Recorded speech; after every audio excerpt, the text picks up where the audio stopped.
We are one. We are.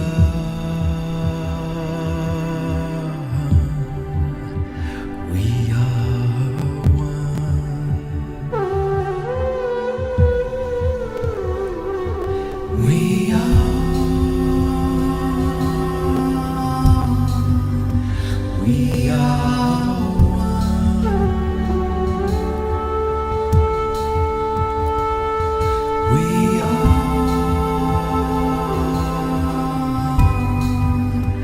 We are.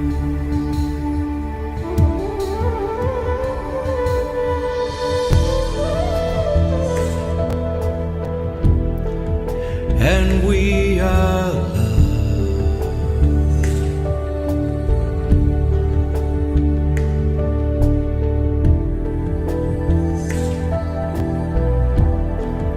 For we are one.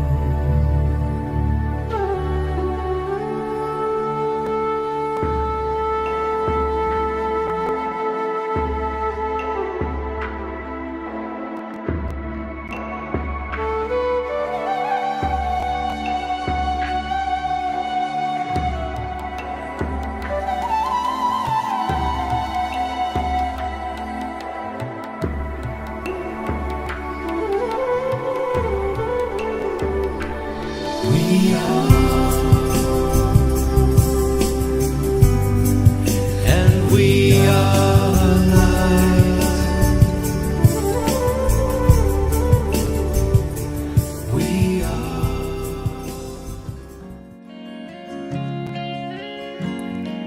You love me so much more than I could ever know. Your love is deeper than this world will ever show. And all of life's beauty shines around this moment now. The sky and the cliffs, they seem to change my life somehow. And I will never be the same. Will never be the same. Whoa, whoa, whoa. I will never be the same. Never be the same. Ever again. Well, here I am waiting, Lord, my life is just for you. Please unfold all the plans that you would have me do. And if all the world's just a breath and nothing's here to stay, then all of the love we feel will save us anyway. And I will never be the same. Will never be the same. Whoa, whoa, I will never be the same. Will never be the same ever again.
Hello and welcome to another SDAQ&A. I've been looking forward to this conversation for a long time. Please welcome Bronwyn and David Larson. How are you both today? Happy to see you. Thank you. Beautiful music. Thank you very much. I appreciate that. Someone actually just said, is it available on iTunes? And it has been on iTunes and Spotify and Apple Music, but recently I took it all down just to upload it again with another company. So if you are looking for it and you're watching this, the link below may not work, but in a couple of weeks it should be again. Well, it's well done. Congratulations. Now, I was looking through our email correspondence and I realized we'd reached out to each other a couple of years ago, and somehow things just got lost in the blue. And so I've been wanting to have you on the show for a while now, and we've got a bonus having Bronwyn as well. So welcome, and welcome everybody that is watching. Now, I've called the program potentially the wrong title, but I know that you're involved with ethics and whatnot when you were a professor there at Loma Linda, the School of Religion. So we'll get into that a little bit, but I've called it Adventists and Ethics, largely because in our conversations, you mentioned that one of the things we could talk about, can you pronounce that word for me? Subsidiarity. Subsidiarity. I had to go and look it up. I don't mind admitting my lack of scholarly skills, and how that both Presidents Wilson's have disrespected with terrible results for the church, and the Ford issue being a classic one. And I felt that fell under the banner of ethics in a way. And I guess what that is saying is that the church in many ways is structured so that the grassroots church group or a local church should have a lot of power in controlling their destiny. And I believe, and you can perhaps share with us a little bit more background, that Ellen White was quite involved in setting up the unions within the Adventist Church to ensure that there wouldn't be this kind of global kingship, that the top level leaders wouldn't be able to control the whole world, as far as things being looked after on the ground. Subcultural issues can be sorted out in the local area. Is that roughly assessing that correctly? Yes, I think so. I don't have a lot of knowledge about how our unions came into play, but my general impression parallels yours. And I think the people in Australia had something to do with that because they were being micromanaged from people in the United States, and it was not so helpful to have things done that way. So the unions have become the power centers for our church. The conferences and the divisions are less influential, but the unions are sort of like bishops in our church, and they do have a lot of influence. And that's the way it should be. Now, if I could comment on this principle of subsidiarity just a bit, it comes out of the Middle Ages from the medieval Catholic Church, and then from there it spread into education, military, business, and even in the European Union, it's used a lot. And the idea is, just as you said, all decisions should be made at the lowest possible administrative level. Try very hard not to move a difficulty to the next higher level. And that's always a challenge because people tend to want to avoid making a decision and toss it upward, but that's not so helpful. And I can just take a couple of illustrations from Elder Neil Wilson's leadership. The first one has to do with the ordination of women. Now, that was something that should have been handled at the union level. They sought some counsel from the General Conference, and that's all. But he thought it best to get the whole world field involved in what was basically a union conference issue, which made it almost impossible to solve. And that was a mistake. I think the General Conference would have been well advised to send this back to the union and say, this is a matter that you need to decide, and there's nothing in the scriptures or in the writings of Ellen White or in our bylaws and constitutions that forbid you. So you need to be led by the Holy Spirit and do what you find that the Holy Spirit is leading you to do where you are. But as you know, it was globalized and then really put into problems. And the other one, of course, is Glacier View. Now, I must say that Elder Wilson loved to get big groups together to solve problems. Right. That was his. He just loved it. Just loved it. And actually, he was pretty good at it. I saw him work through some difficult issues, and his attitude was to get everybody who has anything to think about this together and let's talk it through. And most of the time it went well, but it didn't go well at Glacier View. And some have concluded from that he was planning on terminating the credentials of Dr. Ford. And where I got involved in this discussion recently, and I think that's why I'm here, is that I'm very doubtful of that. I base my doubts on three things. One, my own knowledge of the man, and he prided himself, and that word pride is wrong. He took pleasure in bringing people together and making deals. He was not a doctrinaire person. He was in the business of making deals so that people could work together. So that was one factor. Secondly, I read Dr. Hamill's book on this, and he's very clear that Elder Wilson did not have that in mind. I knew Dr. Hamill. We never discussed this, but when I read his book, it seemed credible to me. But thirdly, one of the General Conference vice presidents was a family friend. And after it was all over with, he talked with me about it, and he said, "Dave, I pled with Neil not to do that. Please don't do that. This is a different kind of issue than you've ever faced before. It's not going to turn out well. Please, please don't do it." But as we know, it was done. And I think maybe it was hard for Elder Wilson to hear that counsel because he had just come off of the very significant General Conference of 1980, where they had put together the 28 beliefs. And that was an extraordinary accomplishment. One, we saw his temper flare, though, because my father stood up and spoke. My father was not a regular delegate, but he had asked the floor manager for permission to speak, and the floor manager said, okay.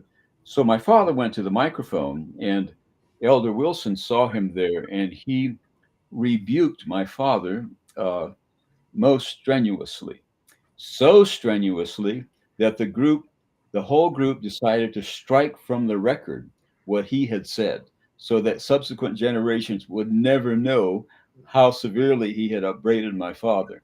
Wow. So, but he was he could go so far, and then it just boom, and after it booms, you might as well go home. Then it's all over. So I wasn't at Glacier View, but I could easily imagine it going along,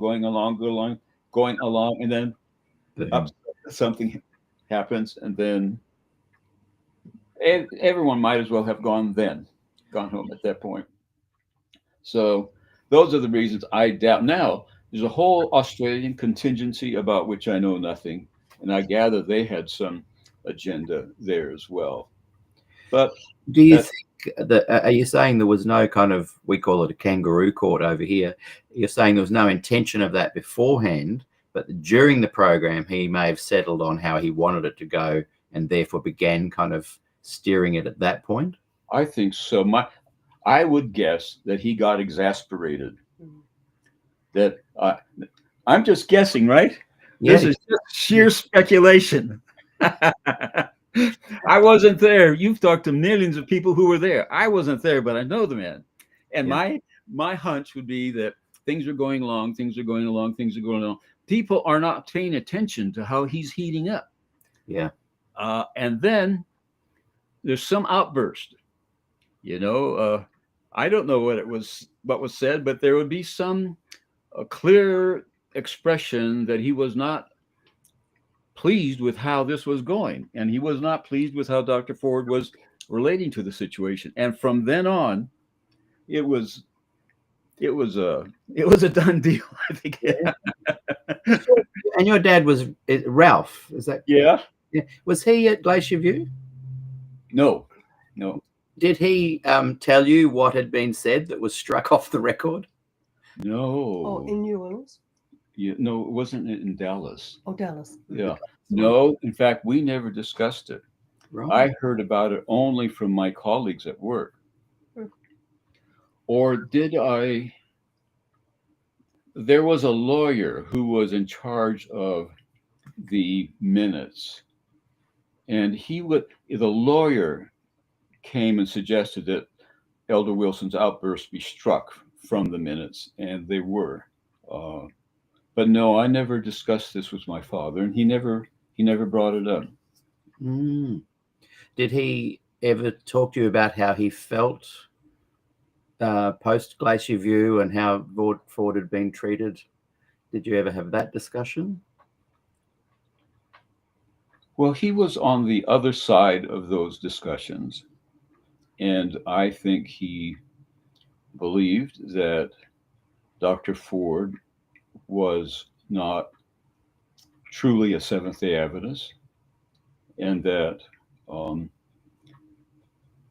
he was not a Seventh-day Adventist in alarming ways, and so forth. Now, for me, that's puzzling, because I can remember before all this broke open, I should say, he was sitting in our living room long before all this, and he said, Herb Douglas was a friend of his.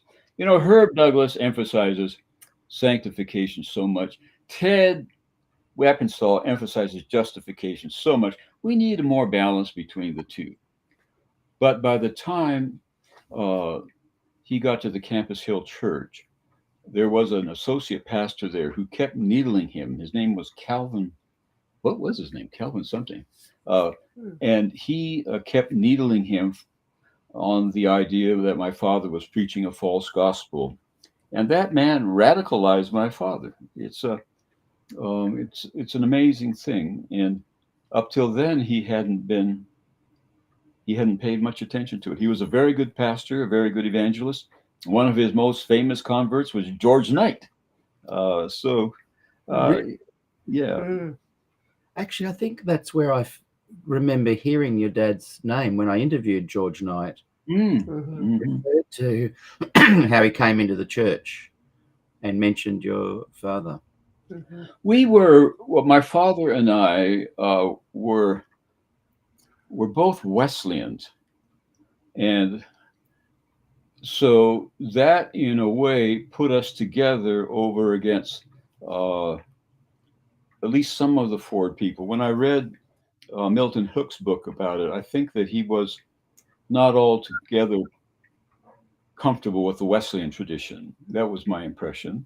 And so the fact that we were both Wesleyans put us together. Now, my dad was a very, very conservative Wesleyan, and I was not a very conservative Wesleyan. But nevertheless, there was that fundamental harmony between us. It interests me. Just one quick thing backing up about whether it had been pre-planned or maybe at some point during the conversation, during the Glacier View, he decided which way he wanted it to go. When I interviewed Dr. Lyndon Rogers, I'm not sure if you know him, but he's at Avondale here, incredible person, great human being. When I was a little boy, he was my Pathfinder, I think they call them the Pathfinder counselor or something. He saw a few of us young 7 and 8 year olds, and I remember from back then what a great person he was, full of integrity and whatnot.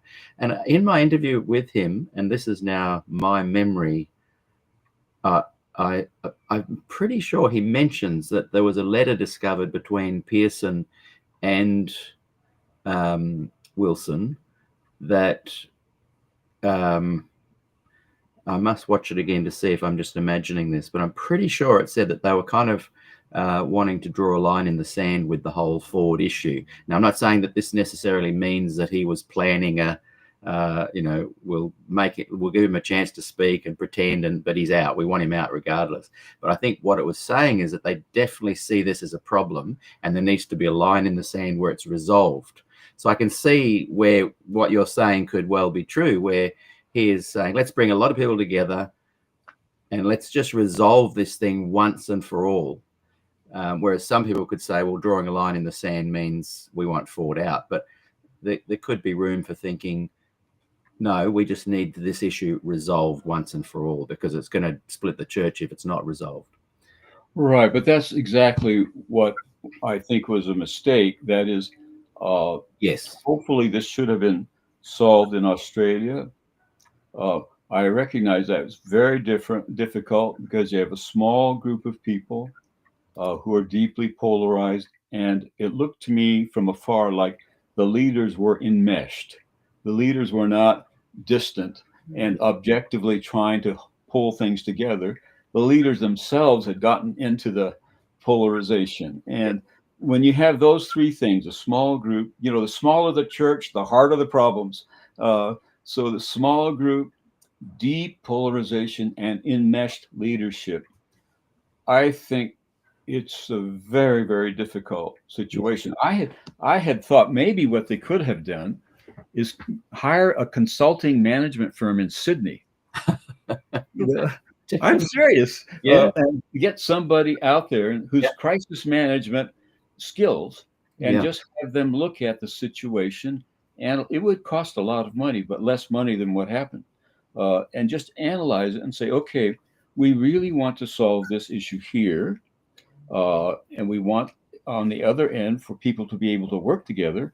Now, what do you folk who have no theological interest in this at all, what do you think's going on here? Study it and give us a recommendation. Yeah. I think that would have been a good idea. Yeah, and get an unbiased look, unlike hiring Ramick to talk about plagiarism.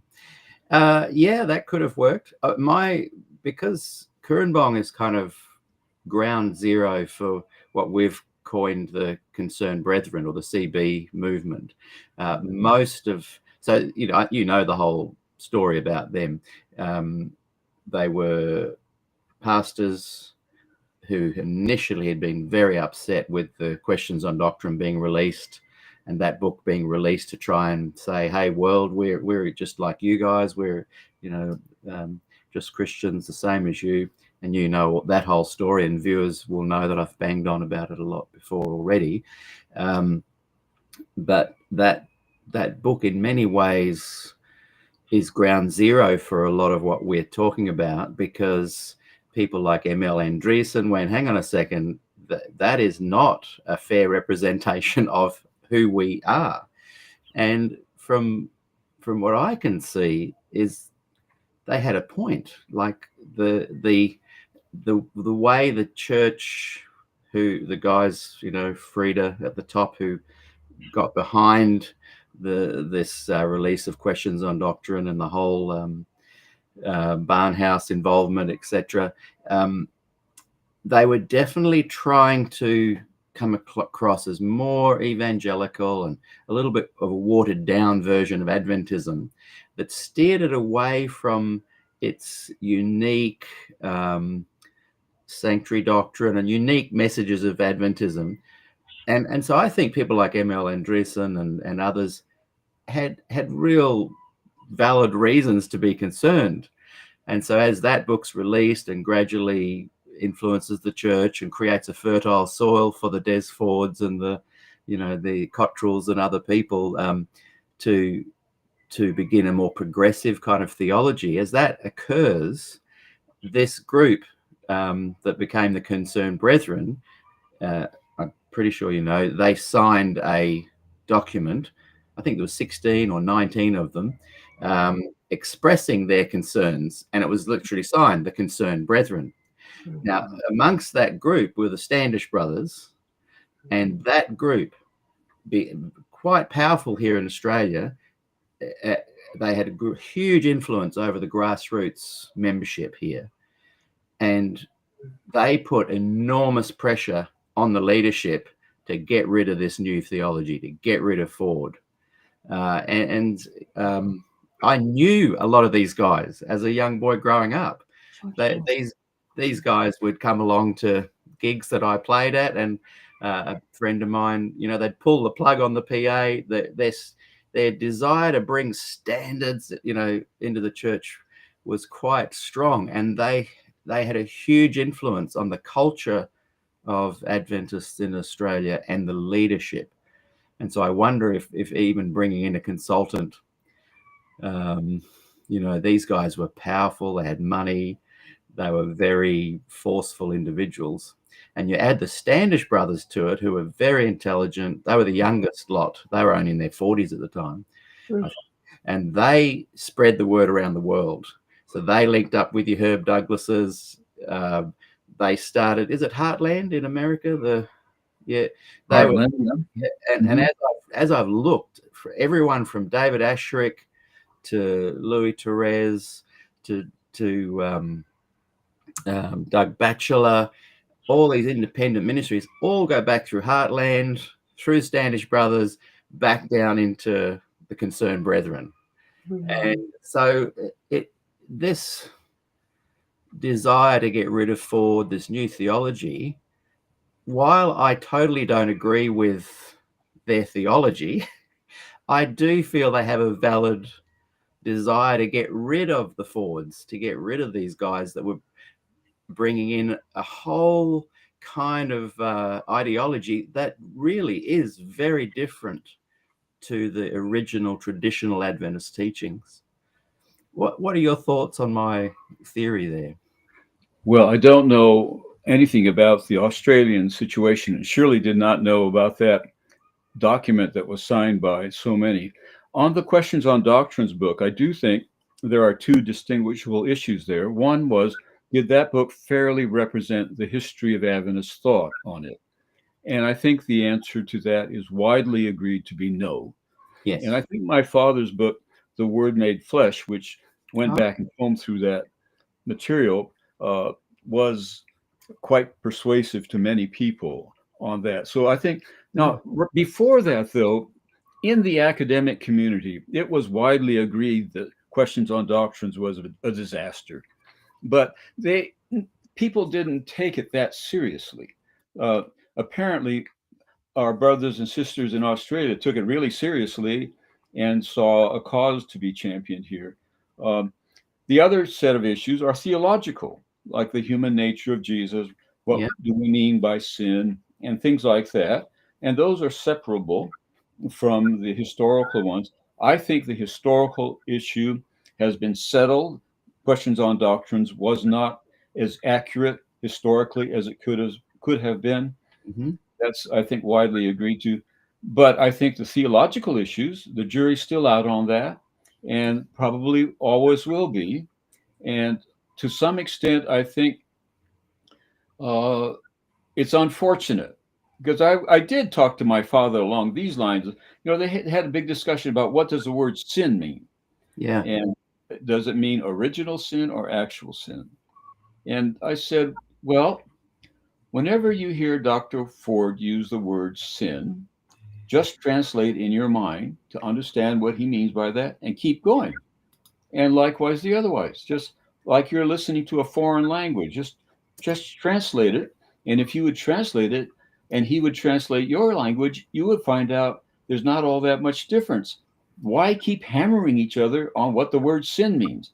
Likewise, with the notion, does righteousness by faith include justification or sanctification? Well, okay. Dr. Ford, how do you use the word? All right.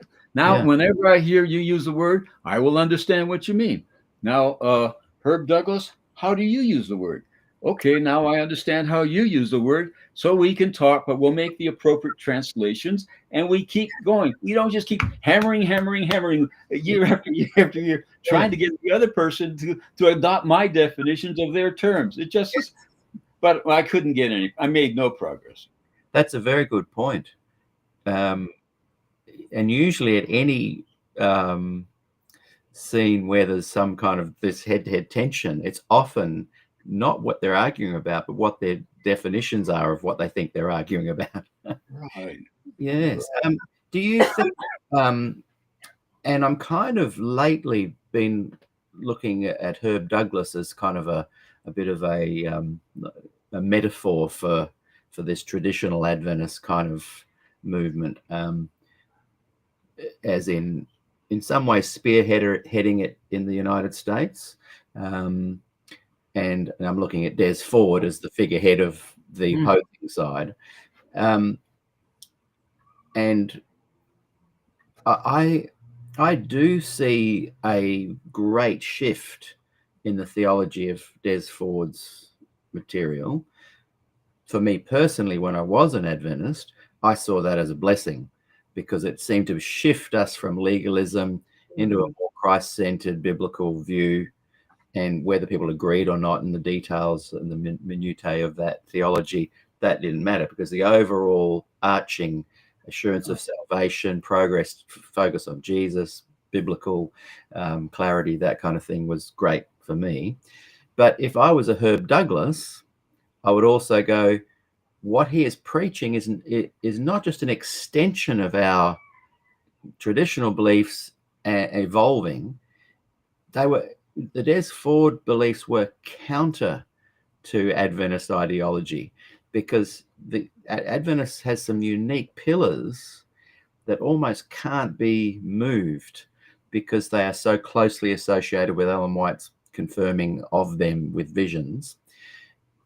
I'm trying to drill down into this notion of, even if they defined their terms of difference and had a good discussion about it, would the Herb Larson kind of school of Adventism, which flourishes to this day and is revealed in many ways through Ted Wilson, would they still benefit from even understanding those definitions? Or is this Des Ford theology, Herb Douglas theology, so different that they will never get on, and it's pointless to even try? I'm starting to draw the conclusion, and I'm interested in what you guys think. And Bronwyn, please jump in. I'm really interested in your thoughts as you navigated this whole time period. Mm-hmm. Is it just a matter of being able to understand each other better and come to some sort of resolution, or are they two very uniquely different approaches to understanding even the deepest connection of Christ, the whole reason for the atonement, the whole reason Jesus came? Are they best to some way, separate, stay in the church, but identify that they are so different that they're never actually going to resolve their problems? No, you go ahead. Well, I look at this maybe differently, because I think the assumption on both sides, as I understood it as a bystander, was that both sides thought the whole church should believe what they believed. Mm-hmm. And I simply don't share that presumption. Yeah. I'm a much more pluralistic person, and I think the Adventist life would have been perfectly fine to have a more magisterial Reformation type, a more Wesleyan type. But with Charles Scriven, we have an Anabaptist kind of Adventism. That's a whole nother different approach. And then you have the so-called rationalists at Loma Linda. So we have different schools of thought. And as long as we can accept the fact that we have these different schools of thought, they overlap like a Venn diagram. Yeah. In the middle, but there will be differences. If any of them could have been that pluralistic, I think it could have been managed. And I think one of the good things about Steve Daly's book is that he points out that Adventism has been pluralistic way back. Yeah. And so I think that my father and Herb Douglas, and they were very good friends. Herb Douglas preached my father's memorial service, and I knew the Douglases, growing up and so forth. And they've all got radicalized. It's like, anyway, but I think they felt like they had to save the church. And that my sense is that those who whose ministry, the lives were blessed by Elder Ford's ministry, felt they had to save the church. And I didn't, as a bystander, I didn't see much of a willingness on anybody's part to have a pluralistic Adventism. Yes, yes. And as long as it, go ahead, I'm sorry. No, I was just going to agree. When I interviewed Larry Garrity a couple of times, I love this pluralistic notion that the church, and when I interviewed Bill Johnson, we talked about this, the big tent, that let's accept each other, but under the guise of Adventism, but we can be pluralistic in our views. And I guess where in my journey over the last 4 years, one that began with hope of maybe identifying the different groups, not to make them all walk hand in hand and jump through the daisies happily together, but that they could actually see that there is a big tent, and that they could agree to disagree on certain things. But what I've come to think, and yes, that view that you're saying, the Larry Garrity view, Bill Johnson's view, that was my view, and that's what I thought was possible. But what I'm starting to realize is that those who have the Herb Douglas view, and that's why I'm saying I'm using it in a kind of more allegory than I'm not putting him down in any way. And if I say at Ford, people will go, oh, well, but we've got different views to him. I'm speaking generally here. But collectively speaking, the Adventist Church seems to have such a unique set of core doctrines that those who rally around the support of that, like the Standish brothers, like Herb Douglas, like Doug Batchelor, like many of these guys, they appear to me to never want to have this pluralistic notion come into play, and they see it as an actual danger to their very core group. Now, if they were just a minority and we were all a bunch of minority smaller groups, I could see it working, and I could see the leadership model just keeping an eye on everybody. But I don't see the leadership fostering the pluralism, and I don't see the grassroots majority of Adventists in the world fostering it. I see a really strong movement that the Concerned Brethren, writing way back then in the 70s, this letter to the division, I see them agreeing, I see them winning, and I just sometimes wonder at the optimism of those who, me included, who agree that a pluralistic approach is better. I'm less optimistic than I was, 4 years ago. Bronwyn, what do you think from your perspective? Do you think there is a core group that is going to be there in concrete and are going to fight any kind of new theology in a more vigorous way than any other Protestant movement I can see? We have the Anglicans over here, which I think Episcopalian in America, and they have massive differences, but they seem to be able to just kind of subdivide and have high Anglican, low Anglican, and then within those groups there'll be those that like a worship service that's quite youthful, contemporary, and those that want a more conservative one. They still find their place in there. Adventism doesn't seem to have the ability, because of its core teachings, to ever truly accept a more pluralistic environment. What gives you hope that maybe the Larry Garrity, Dave Larson pluralistic optimism will shine forth? I think that, and I'm not sure how to put this, there's always going to be those who have a real rigidity and a legalism to them.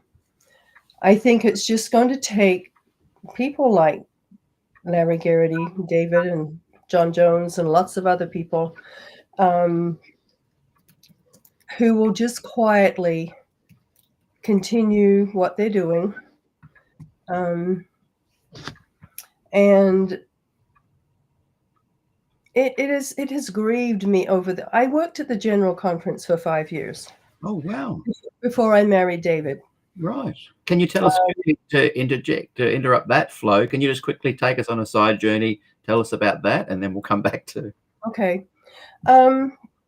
Working, the leader of Adventist Chaplaincy Ministry said to me one day, when I went there in April, May of 92. And he came right afterwards, and he said to me, "What's it like working here?"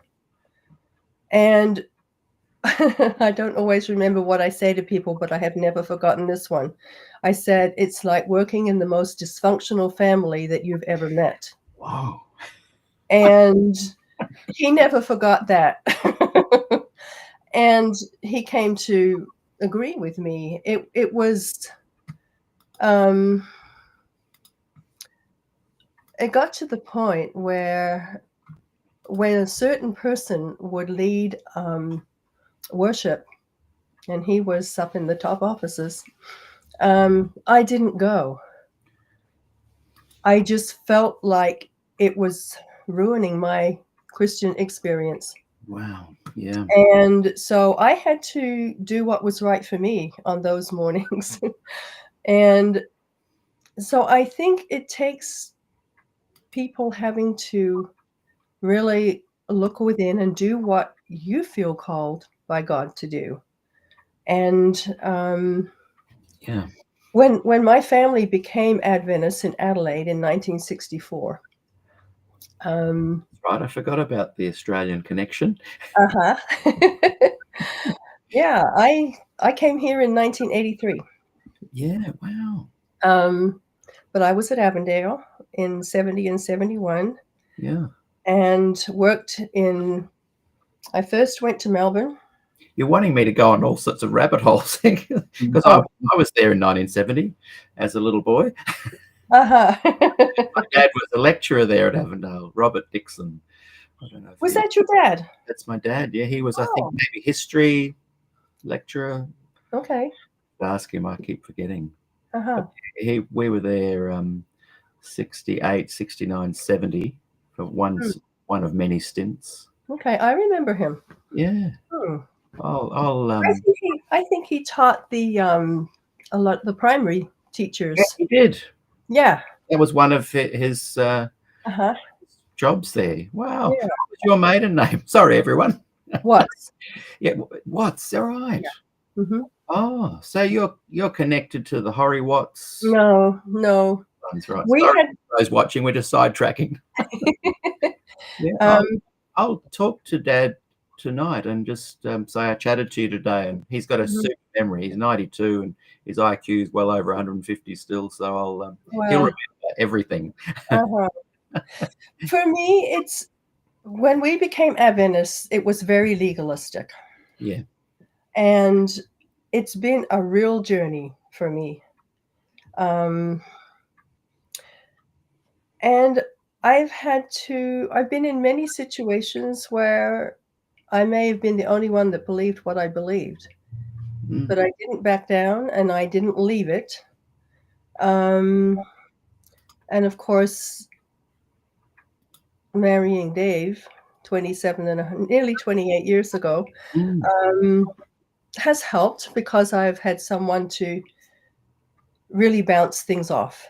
Where often before, I couldn't be myself. I couldn't, and I'm sharing it from the personal angle, because I'm not a theologian, I'm not an academic, but I'm more into the psychological things, and it's been a real psychological journey as well as a spiritual journey. Yeah, definitely. I came into a church, I feel, that was religious, but my life now is more on the spiritual level.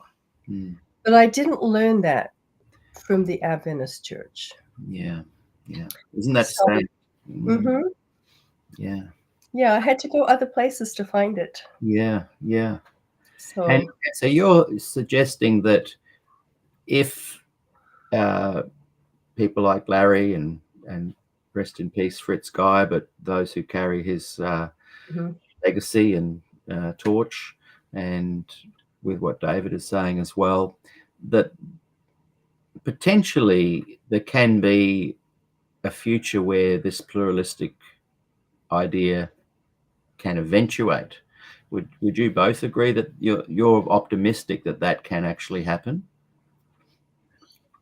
I'm hoping it will happen. Mm. Go ahead. I think it's going to happen, but I'm not the least bit optimistic about it. Mhm. It's going to happen because we're going to make it happen. Mhm. And we are just not going to let Elder Wilson tell us what Adventism is all about. That's Mm. it. He tried to stop the Rijn de Brunsma lecture. Yes. Well, we got 10,000 views worldwide. Mhm. Now, That's let's be very clear. Elder Ted Wilson, would fire me if he possibly could. There's a bunch of lawyers. I shouldn't say bunch. There is a team of lawyers at Loma Linda who's protected me all through the years. Mhm. But I don't take that personally, because I would fire Elder Wilson if I possibly could. Yes. So that's just the way it is. We shouldn't take these things personally. No. We are just on different sides, and we need to go back to Elder Figure before we find somebody that would be really helpful. Yeah. I think he was the most decisive person theologically in the 20th century. Mm. Comes out with the Bible commentary, makes the seminary at Andrews University, and questions on doctrines. Those three things. Yes. All under Elder Figure.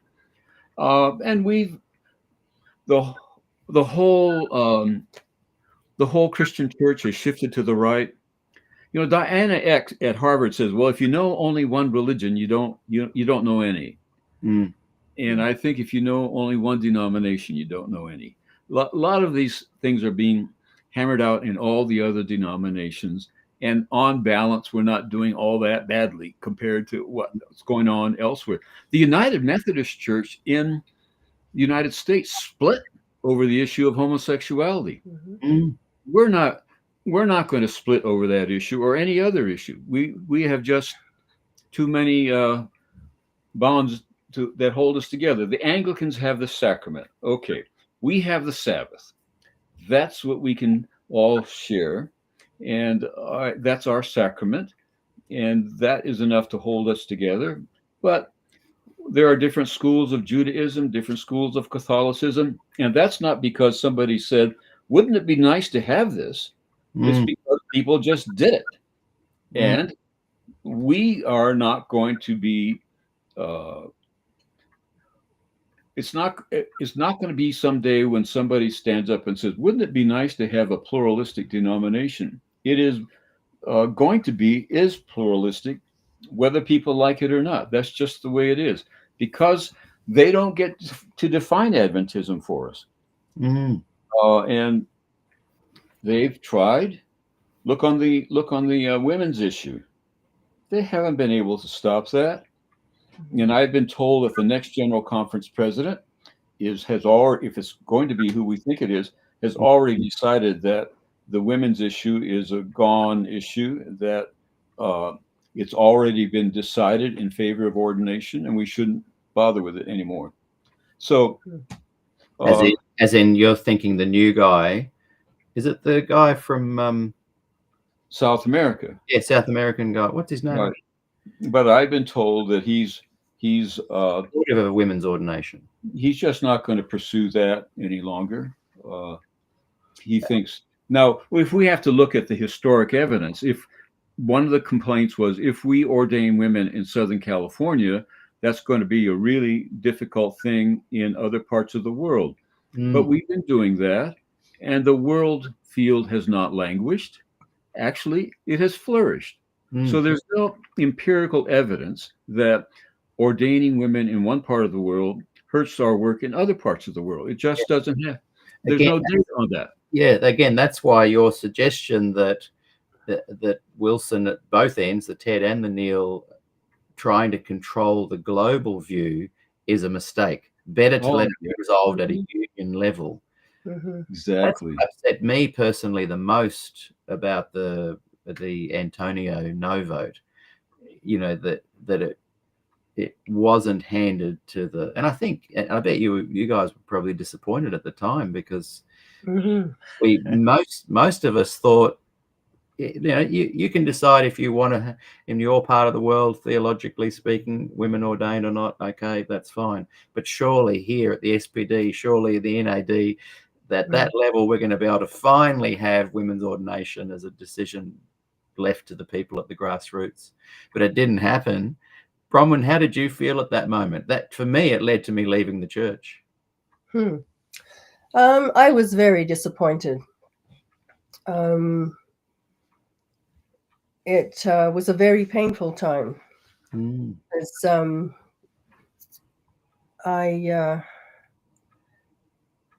But I wasn't surprised either. Okay. Yeah, I wasn't either. No.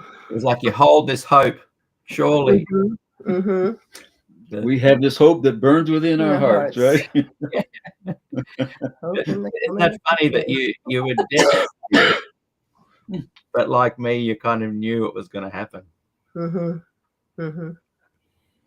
Yeah. Luke Ford said to me once, it was like watching the tide come in and you couldn't stop it.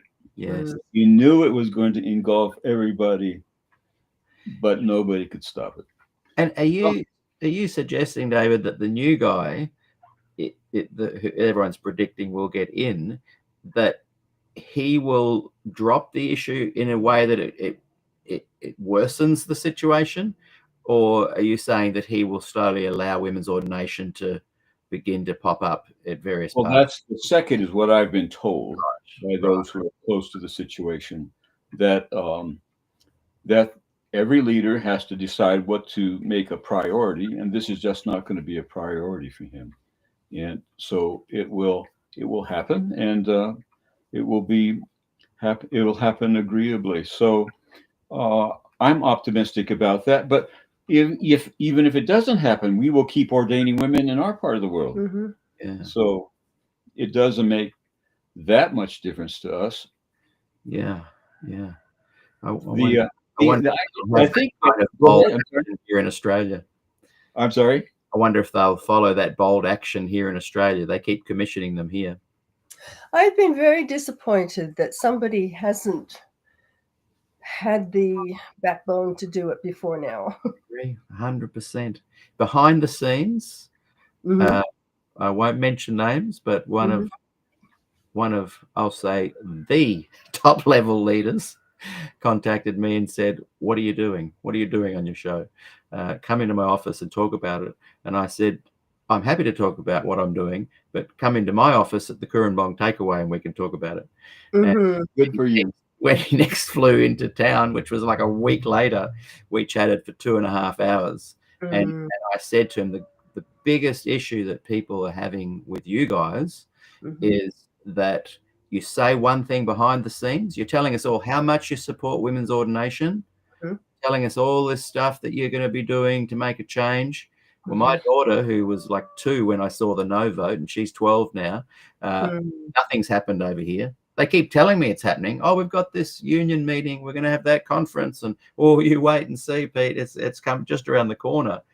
But the biggest, almost I'd use the word disgust for these guys that I've chatted to a lot of women have for them, is that they are saying to them behind the scenes, we support you. We support women's ordination, not just women's ministries, but they won't say it publicly. And I think that's got to hurt. It does. The reason I came to the States was to do chaplaincy training. Oh, wow. At Loma Linda. And I was on the chaplain staff for 6 years before I left and went to Florida, then went to the GC. And I think it boils down to a lot of fear on the part of a lot of the male leaders that, I mean, look, I've been amazed at looking at our government right now. Now, it's pretty dysfunctional in lots of ways, but there are so many more women. And what is not recognized by our church is that our church would be so much more healthy if there was a balance in leadership. Yeah. But there is so much fear on the part of so many male leaders. Yeah. And especially in the realm of theology, chaplaincy, pastoral care, it's an absolute loss. I had a lot of pushback from a photo that was put out that showed only men. The union, they had a union leaders gathering, and I wasn't saying that there are no women. Of course, there just happened to, the women that were involved just happened to not be there for that photo shoot. The reality is, of the 23 jobs represented at the union level, only 10 were available to women because of gender. That's what I was upset about, not trying to go, oh, you guys made a marketing, faux pas. And again, that has got to hurt women, and it hurts the actual church, because that's under half. Under half representation, and even less than 10. That was 10 could potentially have leadership positions in the union. Under 10 were actually employed. So what an absolute loss to our children. That's why I left. I sat there holding my 2-year-old, watching YouTube, hearing the no vote, watching Jan Paulson in tears, getting booed. Yes. I'm holding my daughter. If you go down on YouTube to the very first clip there, I'm holding Renee. She's about 2, and I say, ordination for women is a good thing, isn't it, honey? And she goes, yeah. And thought it through at that point. But I thought, boy, I can't put my name to this anymore. Now, I'm not saying people have to take that position. That was me personally. But there's the loss of the feeling of that women aren't given this opportunity based on gender. But the secondary and biggest loss is the fact that they're not there in official capacity. What a loss. Well, women won't be ordained in Australia until they're ordained in Australia. Exactly. That's where the courage and backbone that Romans. Yeah, I think it's partly cultural. We had an exchange teacher from Avondale with us some years ago, and we said, "Why don't you folk just ordain women? Just get it over with. Quit being tentative on this. Just do it." He said, "Well, we wouldn't want to embarrass our division president."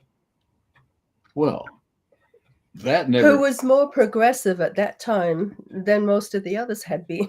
And he said, "You Americans are just too independent, too rebellious. You don't respect authority enough, and we Australians." The Aussies could have told that. The Aussies have a reputation in some circles for being quite self-reliant. So, but he just felt like we were asking the wrong thing when we suggested just do it. And I still remember where we were when he said that. Yeah. And I was very disappointed with our top level SPD president at several autumn councils saying nothing. They said nothing. The Aussies were quiet the whole time. I think finally Gary Krause said something. Yet later, after everything had been voted through, policies enacted, compliance document became policy. Finally, after the Norwegian guys were getting warned and reprimanded, finally one Aussie who now works at the GC says something. Well, I'm going to ask you a question now. What do you see as the real fear on the part of the men that just can't handle this? I think, I've got to be careful what I say because I get all sorts of pushback, which I don't mind, but sometimes I say things and I get pushback when I'm busy doing other things that I don't want it. I think that being an SPD worker is quite a cushy, well-paid job. And I think they know they're onto a pretty good thing. One aspect of it, there's others. And I think that they know if they get Ted Wilson offside, they're going to their jobs big time. And so they remain silent for fear of job loss, for fear of status loss. It's a little bit like what you guys are experiencing in the States. If Ted Wilson were to say, yep, women can be ordained, all of a sudden the SPD guys would be, oh, yes, we support women all along, and this is what we've been doing. And come on, let's ordain as many women as possible. Like you've now suddenly got, with Trump about to officially be in, you've got your Zuckerbergs all kissing, down there at Mar-a-Lago, kissing the ring. And all of a sudden, like I watched this morning, a Zuckerberg release, yes, and they're all suddenly saying, oh, we're all for free speech and we're all for this now.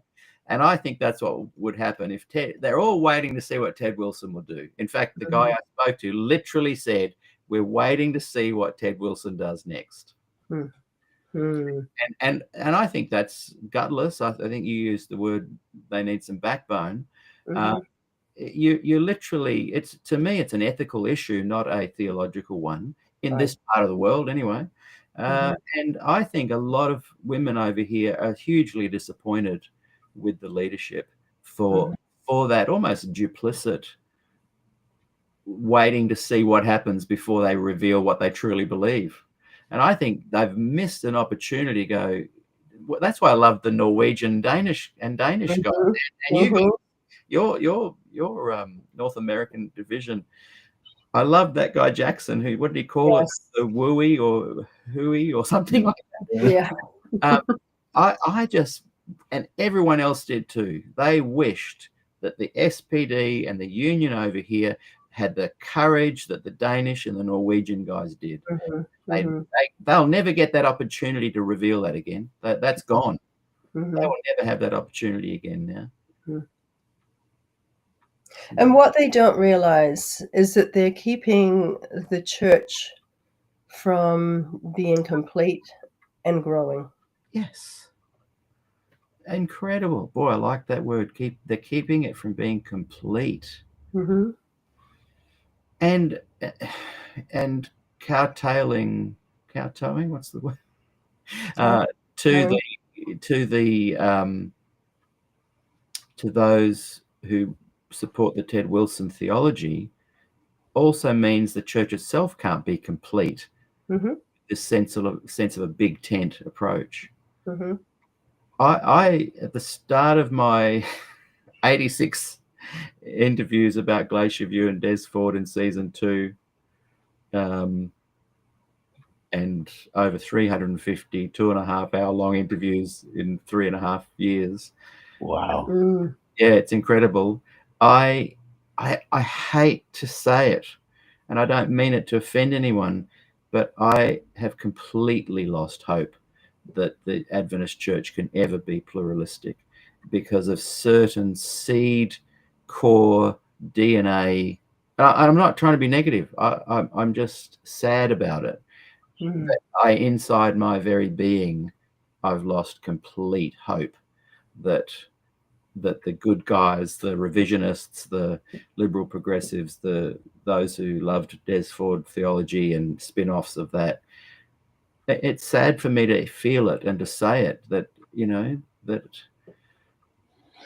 I think it's never going to happen. And I hope I'm wrong. I hope we can chat next year and the year after, and you guys say, see, Pete, there's some stuff changing and moving and shifting. I'll be the first to go, awesome, that's great. But so I admire the positivity. I'm not trying to encourage anyone else to be hopeless like me.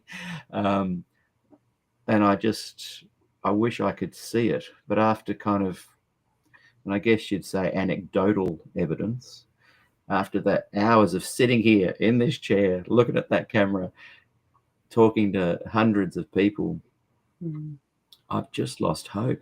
Yeah, and one of the reasons I was so excited to have you guys on the program is you represent that hope. Whenever I get Larry Garrity on, or there's a wonderful, hopeful nature that comes through. And I'd love to have more people that have hope on the show, sharing their reasons for hope.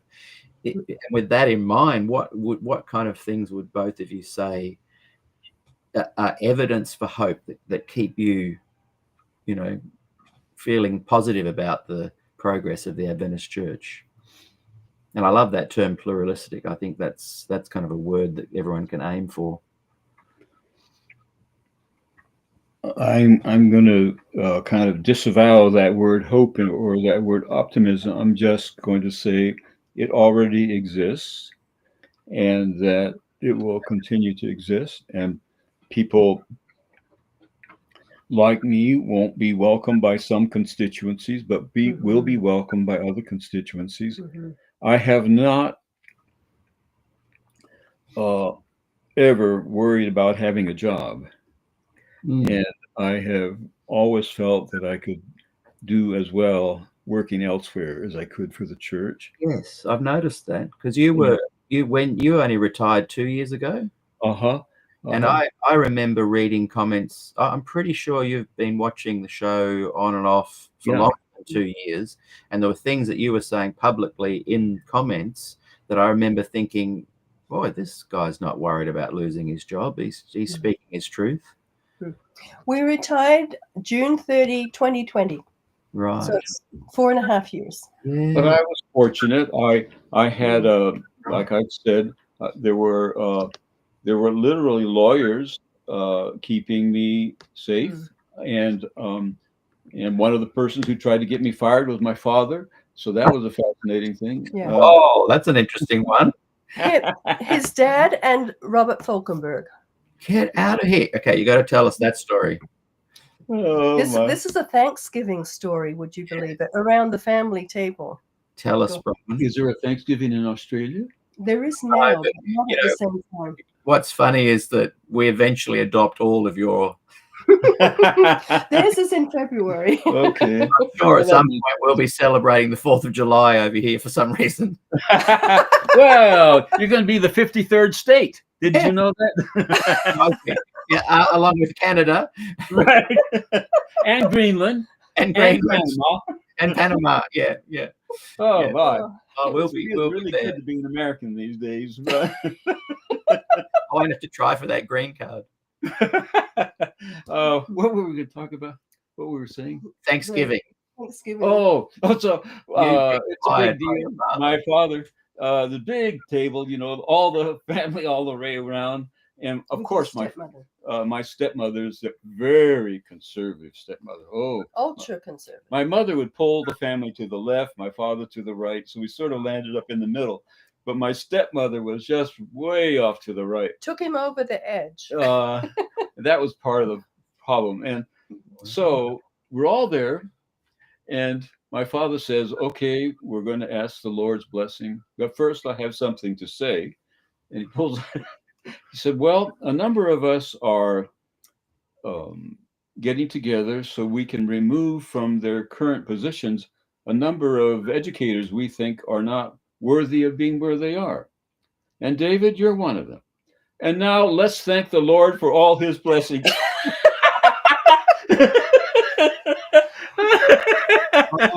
Talk about oh my. Sort of about shutting you down, and you have no right to reply because there's a long prayer about to come. Oh my! And he provided the letter afterwards that had been going between him and Elder Falkenberg. Really? Mm-hmm. So you're smack bang in the middle of kind of what I'm talking about, where you're hoping for a pluralistic church. The father's and the president trying to shut you down. Mm-hmm. But if one lies awake at night trying to hang on to the job, working for it isn't worth it, Peter. It isn't worth it. Yeah, I agree 100%. This is not the job to hang on forever. Yes. And I had my differences with Elder Neil Wilson, and I just said, okay, you can fire me if you want, but I'm not changing. Tell that story too. Oh, we had an abortion conference planned. This was about 19. David, that was my next question. Yeah. Wow. Yep. Sorry. Go ahead. 19 Because you wrote something about it in Spectrum or something. Yeah. So we had an abortion conference planned, and he had supported it initially. And his own views on abortion were very permissive, actually. But somebody had gotten to him and worried him. So he sent out Elder George Reed from the Biblical Research Institute to Loma Linda to tell me to shut it down. And I said, no, we're not going to do that. Because if we did that, all these people who are scheduled to come will be upset, and it's going to make the General Conference president look bad. And so, no. And Elder Reed was upset, and he said, don't you understand? I'm giving you a direct order from the General Conference president. And I said, I understand that. And when you go back, tell Elder Wilson I was happy to hear from him, but we're not going to shut down the conference, because if we did, it would make things a lot worse than they were. So, I said, now, Elder Reed, tell him that if he wants to fire me, he can. You're on the board. You can take it to the board. I know I'm being insubordinate. Just take it to the board and get rid of me. But I'm not going to do this. You can get rid of me. I'm just not going to do that. So he went home in a huff. Didn't hear from Elder Wilson. Can I just add something there? People from that you would know had already bought the airline tickets to come to this abortion conference. Tom and Pam Ludowici were here from Australia, and others. It was people from all Dr. over. Clifford here, maybe. I can't remember, Yeah.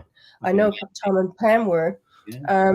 But people from all over the world. This was an international conference, and it was about 1988.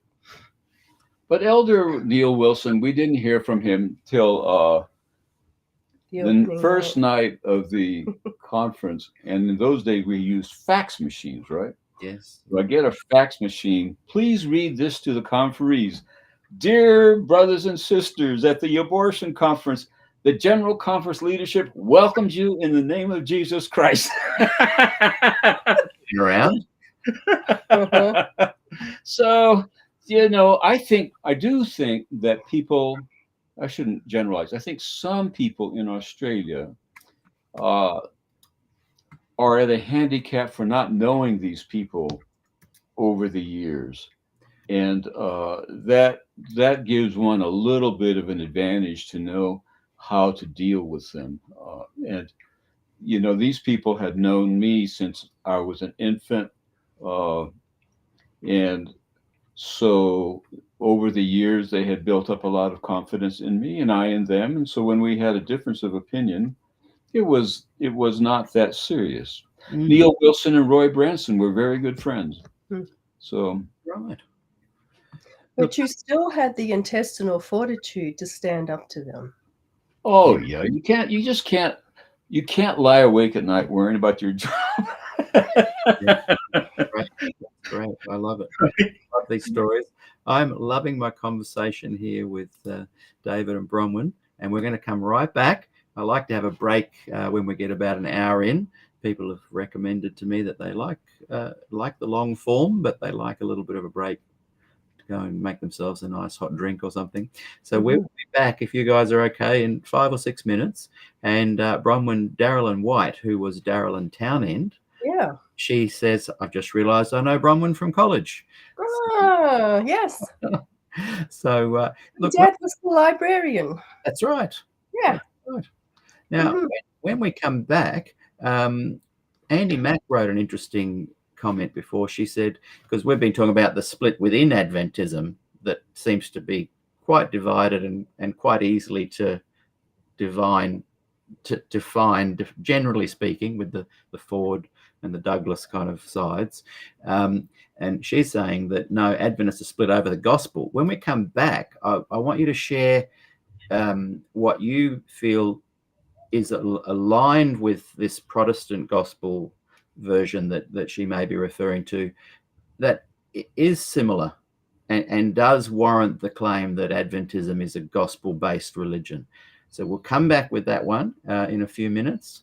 Thank you, everyone, for watching. Go and make yourself a nice hot cup of tea, and we'll see you back in a few minutes' time. Thank you.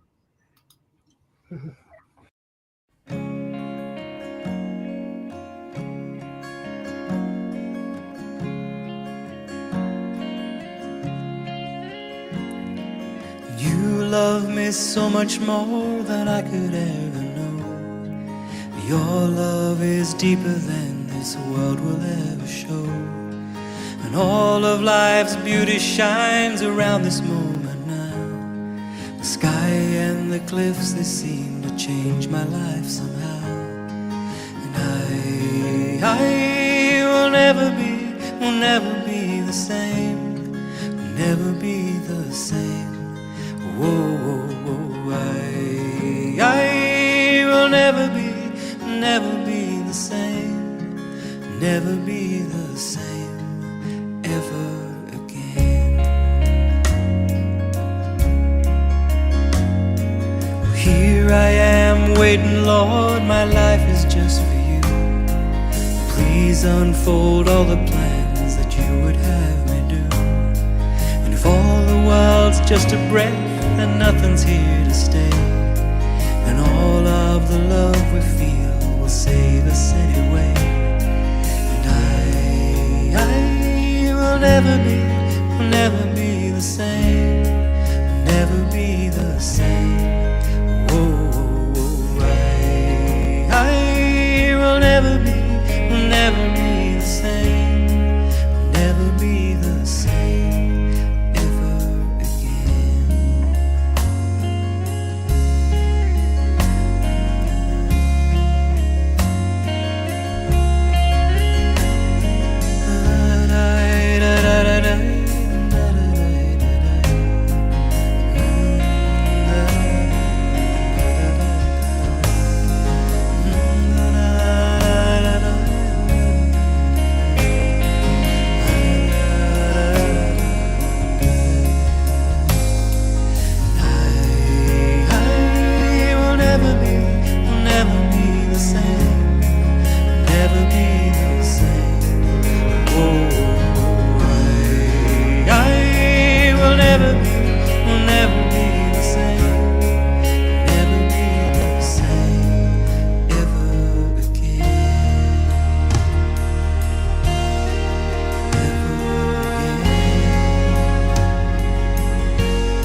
love me so much more than I could ever know.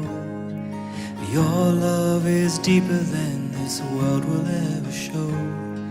And when all of life's beauty shines around this moment now. The sky and the cliffs, they seem to change my life somehow.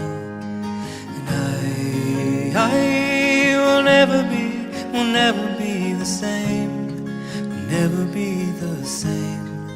Whoa, whoa, whoa, I will never be the same, never be the same ever again. Well, here I am waiting, Lord, my life is just for you. Please unfold all the plans that you would have me do. And if all the world's just a breath and nothing's here to stay, then all of the love we feel will save us anyway.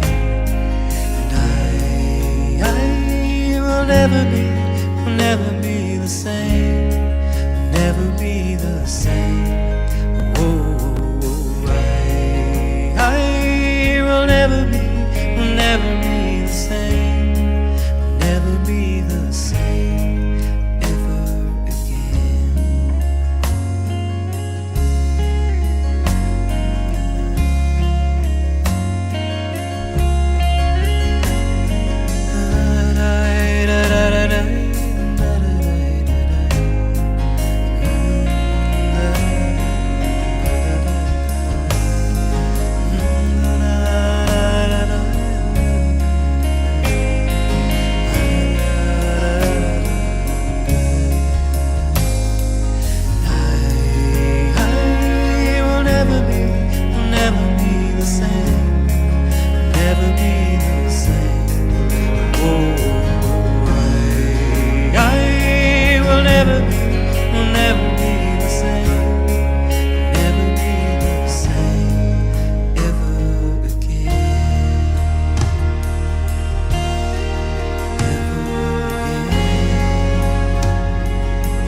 Hello and welcome back to SDAQ&A. My guests today are David and Bronwyn. It looks like we've lost David for a minute. And Yeah. Let him know you're starting. That's all right. I've got a couple of things I wanted to say. Thanks everyone for watching today and having a very interesting and productive conversation. Tomorrow we have I better check I've got this right. Yes, Nancy and Mark Claiborne are going to be doing our very special gospel message tomorrow. I'm calling it the Gospel Fellowship. The Good News Fellowship. Once a week we have that. So that's going to be with Nancy and Mark tomorrow. I can't wait for that. And while we're just waiting there for David to come back, I'm just trying to find a clip that I want to share. So you guys just chat amongst yourselves for a moment while I find that. It is here somewhere, I know. How many people are online, Peter? Look, it's hard to tell with the analytics because it goes live to quite a few places at once. Uh-huh. So I can only really confirm that about 50 people are watching on YouTube. Okay. Overall, I'm guessing it would be around 100 at the moment. Again, about half an hour after the program, all the stats come in, and this Uh-huh. particular platform goes to Okay. a variety of platforms. Because from our end, we can't see anybody else except you. Right. Can you see the questions and comments going off on the side? No. Maybe it's because I put the screen. Not to, in a way, because often it's a bit distracting. Yeah. Like I can bring them onto the screen. So Motor Sapien's watching right now, and he said, Peter, I'm enjoying listening to Dr. and Mrs. Larson. They are articulate and have some keen insights. If you have time, could you ask them the gospel definition? And that's, literally what we're going to be chatting a little bit now about. The Adventist gospel, the Protestant gospel, are they the same? And I'm also, because David said to me earlier, Bronwyn, that he'd actually, my interview that I did with Bill Johnson, he actually chatted to Bill after the interview, and it got a little bit of feedback. So I'll ask David that in a moment. Welcome back, David. Nice to see you. Good to see you again. I hope you're enjoying it as much as we are. I am loving it. We should do this every week and have a coffee and a chat, whether we go live or not. Now, I'm just trying to find this clip here. So bear with me, everyone that is watching. I'll play. Just let me share the screen. Hang on a second. I think I can play this. Let's just have a look.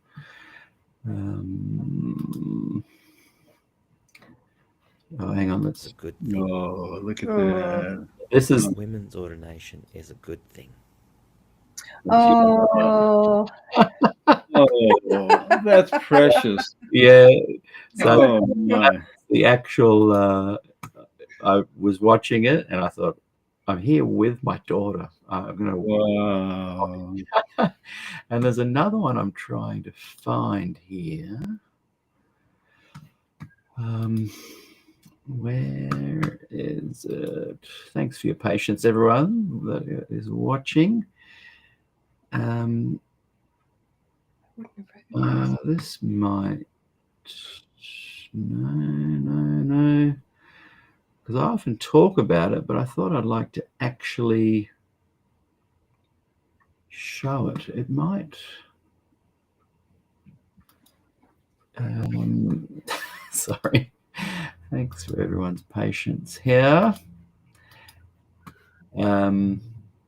While I'm looking, perhaps Bronwyn, do you remember what classes you were in with Darylyn? Did you guys hang out, or you were just kind of acquaintances? Just acquaintances, yeah. She did primary teaching, I think. I did secretarial when I was at Avondale. Yeah. Mm-hmm. Let me just see if this is it. But I remember her very clearly. Yeah, lovely person. Mm-hmm. I haven't seen her for decades. Yes. Time just goes, doesn't it? It does. I can't find the clip, but it's basically season 2, episode 1. If people search that, they'll find it on YouTube. And if they become members of the Facebook group, the only place to have access to all 86 of season 2's episodes, where I'm chatting to many people that were at Glacier View. We discuss it in depth. Des Ford. It's a real learning curve for me, but if you're interested in that, season 2. Now, the season 2, episode 1 with Dr. Bill Johnson is ground zero for this show kind of taking off. I'd already done one season with about 27 interviews, 3 of which were with Dr. Ford. But I was about to shut it down. I hadn't really done anything for a couple of years with it. SDAQ&A is been going for over 8 years. But there was Wow. a period there before I left the church where I stopped for a couple of years and didn't do much at all. I occasionally did. And I was about to walk away from it. Long story short, I'm there about to interview Bill Johnson, season 2, episode 1.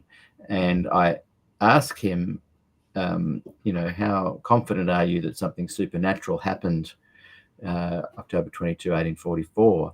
And there's a long pause.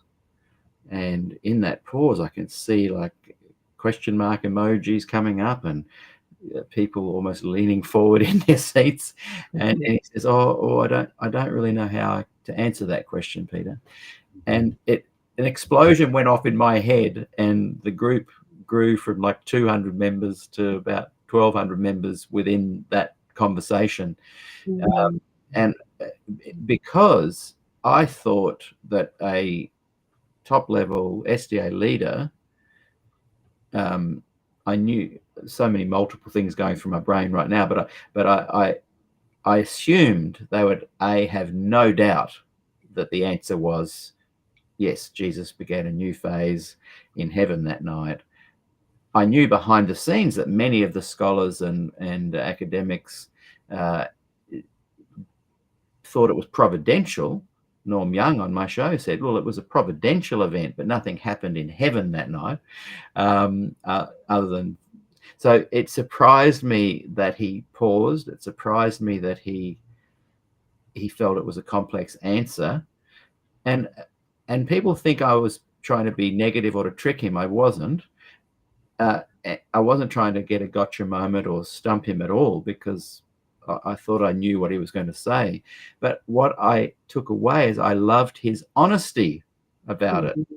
I didn't think in any way, and in that episode he revealed 2 really important things which I admired incredibly. And some people have said, oh, you were just trying to criticize the church by getting him to say that. No, he revealed his honesty and courage and integrity by saying, look, that's a complex conversation. And later in the interview, he did unpack that more. And he also revealed that actually the consensus document voted on at Glacier View was supported by the majority. Even Des Ford said he could go along with it. Whereas the church after Glacier View took the line that no, the majority didn't see light in, and that's just not true. So he revealed 2 important things there that I really respected him for. And we chatted a bit after the program, and we chatted a bit before the program, and I really liked the guy. Now, you surprised me, David, this morning, I think it was, by saying that you had chatted to Bill Johnson about that actual interview, and he'd said a couple of things about it. Do you mind sharing what he told you? Oh, not at all. I think Bronwyn had a good friendship with them from Australia, and that spilled over to me. So we had a good friendship over the years, and I really liked his dissertation on Hebrews. I thought it was a great dissertation, and so we shared our love for Hebrews with each other. And he was a regular at our Sabbath school, and so forth and so on. But after that interview, I said to him, you stared way off into the distance as though you were seeing the pearly gates themselves. And then you slowly turned your head back to Peter Dixon and you said, I don't know how to answer that question. Yeah. And he said, I didn't. And the whole time I was trying to figure out how to work this out with a theory of relativity. And I couldn't do it. I simply couldn't put it together. Yeah, incredible. I loved that because it was honest, authentic. The irony is that. Sorry, go ahead. I don't want to. No. I laugh because here's a fellow trying to put together the 2,300 days and the theory of relativity, and he's having a really hard time. Yeah. Oh my! I think these are very serious matters, Peter. We shouldn't be so. These are weighty issues we're discussing. In many ways, I see you and him and Larry Garrity as being on the same page of this idea of the big tent. And he did a lot of work with the One Project. Again, it was sad to see the one project who had been officially recognized for a while by the church leadership lose that validation and official recognition. And it kind of disappeared into obscurity in many ways because of that. That's kind of another example of this big tent idea being crushed at every point.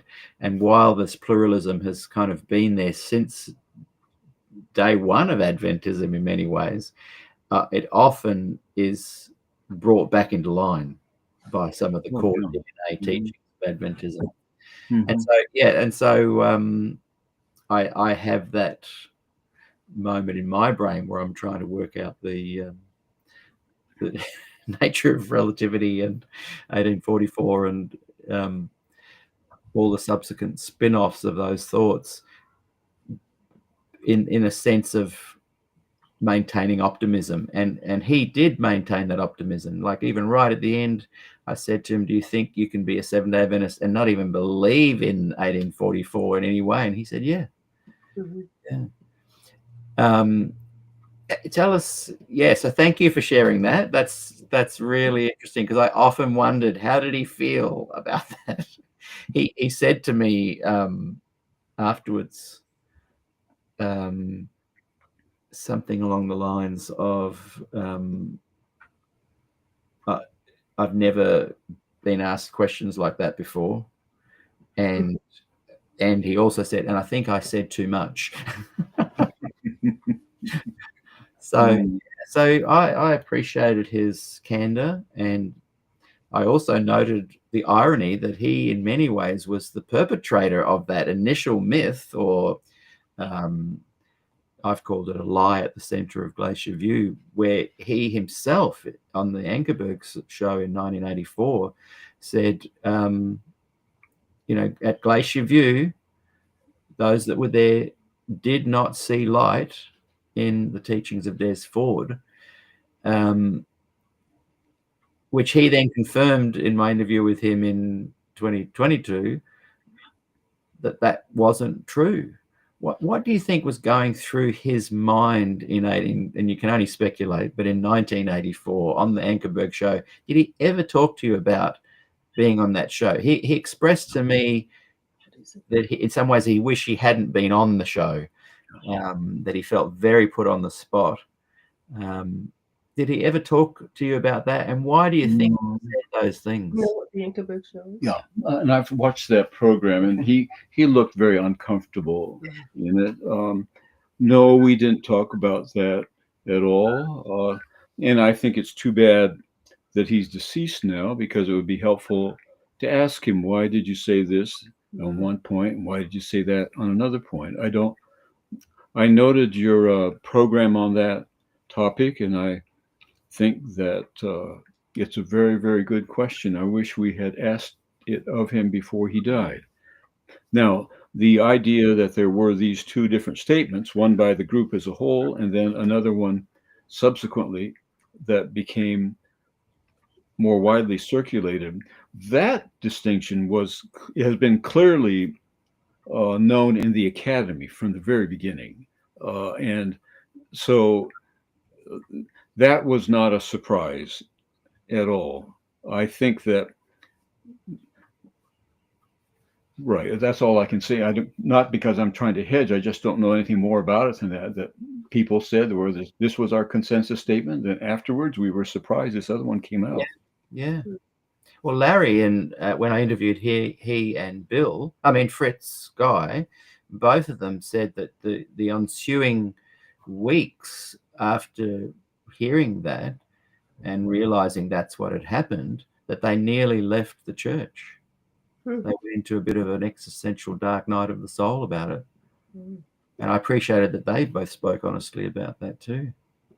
Did you either have thoughts because I'm assuming you feel that it should have been handled at the local church level, which is what we started the conversation with.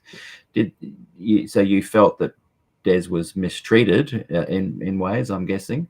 Did you ever feel like leaving the church because of that kind of global kingship leadership kind of model?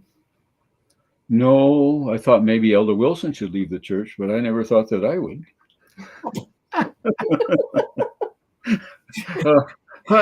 I don't. I just have, I view these things differently. No, I would not have been conceived if it weren't for the Adventist Church, Yeah. and there's no sense me trying to run away from it. It's no easier for me to run away from the Adventist Church than to run away from my own shadow. So I might as well make the best of it as I can. And so, no, that has never crossed my mind. Yeah. Did you know, I've forgotten his first name, Jackson, the president of the NAD. Did you know him personally at all? No, I just met him once on a committee meeting. Yeah.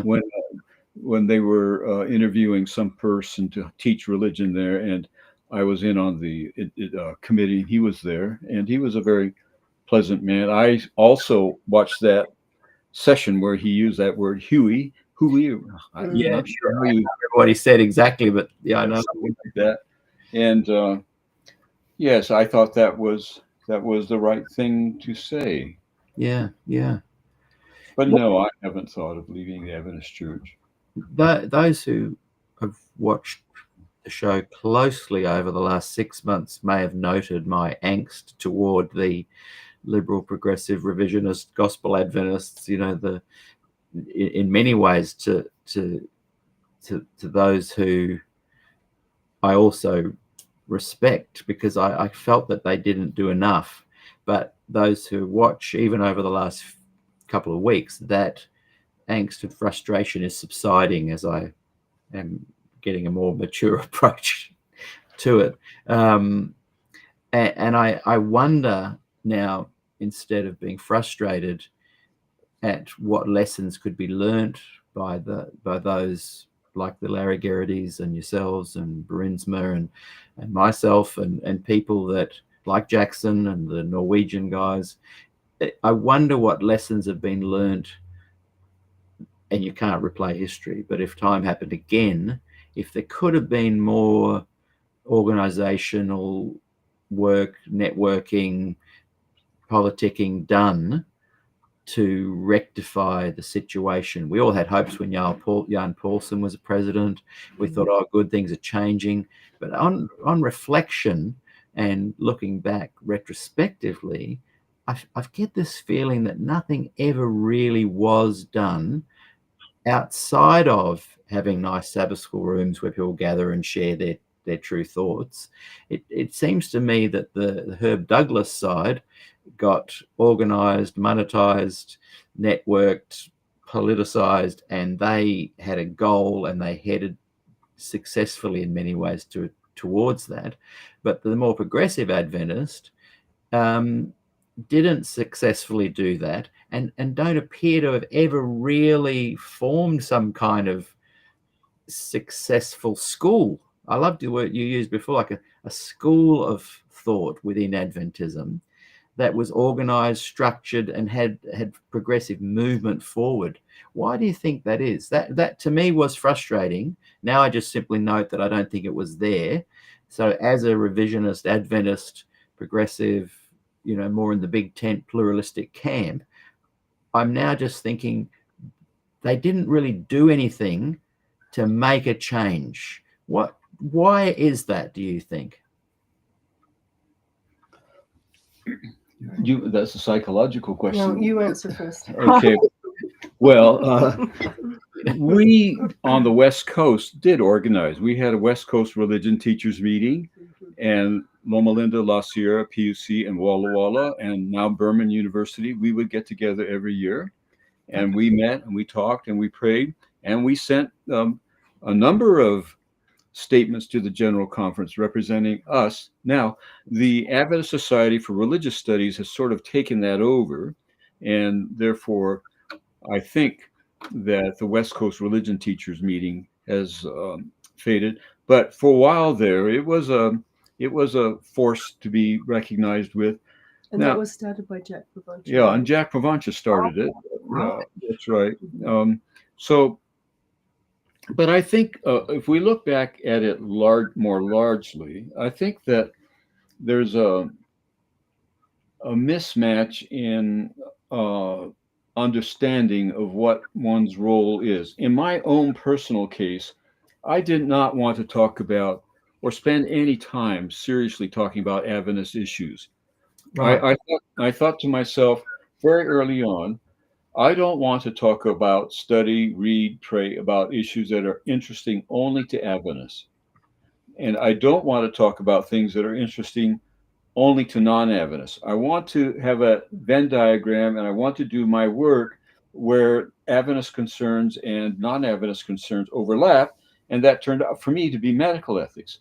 And I think most of my colleagues uh, would be a little surprised to be thought that there was one side and one had to choose to be on this side or the other. They were all and still are engaged in major research projects on all kinds of issues outside of the church. Larry Garrity, for instance, has been the president of the American Schools of Oriental Research for a long, long time. Decades. And this, I think, 2 years ago was the first time in 50 years he didn't go. So people have Jerry Winslow's very interested in bioethics. John Brunt, very interested in New Testament studies, publishing in that area. And though it sounds probably difficult to understand or even take into account, actually, this issue between Ford and Douglas was not one that many of us cared about. We had other things that were more important to us, more interesting to us, and we were happy to let the Fords and the Douglases battle it out. Yeah. But it didn't approach us personally. It meant to us nothing personally, and it meant nothing professionally. And I do think there is a tendency for people in Australia to sort of polarize things into two camps, and either one is here or one is there, and to see the whole world that way. But I would say most of my colleagues didn't have any interest in the issue. They just were bored with it. And they were doing other kinds of research on other things that were more interesting to non-Adventists and having a good time.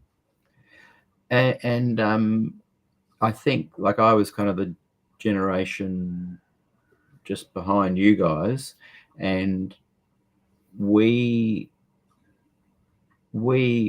took that vibe from you guys as well. We were at the coalface, if you were in the creative realm of the Herb Douglas, more conservative kind of Adventist. We were at the coalface of being affected by them adversely, but we took hope in the vibe that was coming from you guys, that we kind of looked up to all of you, and we thought it was just changing. We thought it was just slowly changing.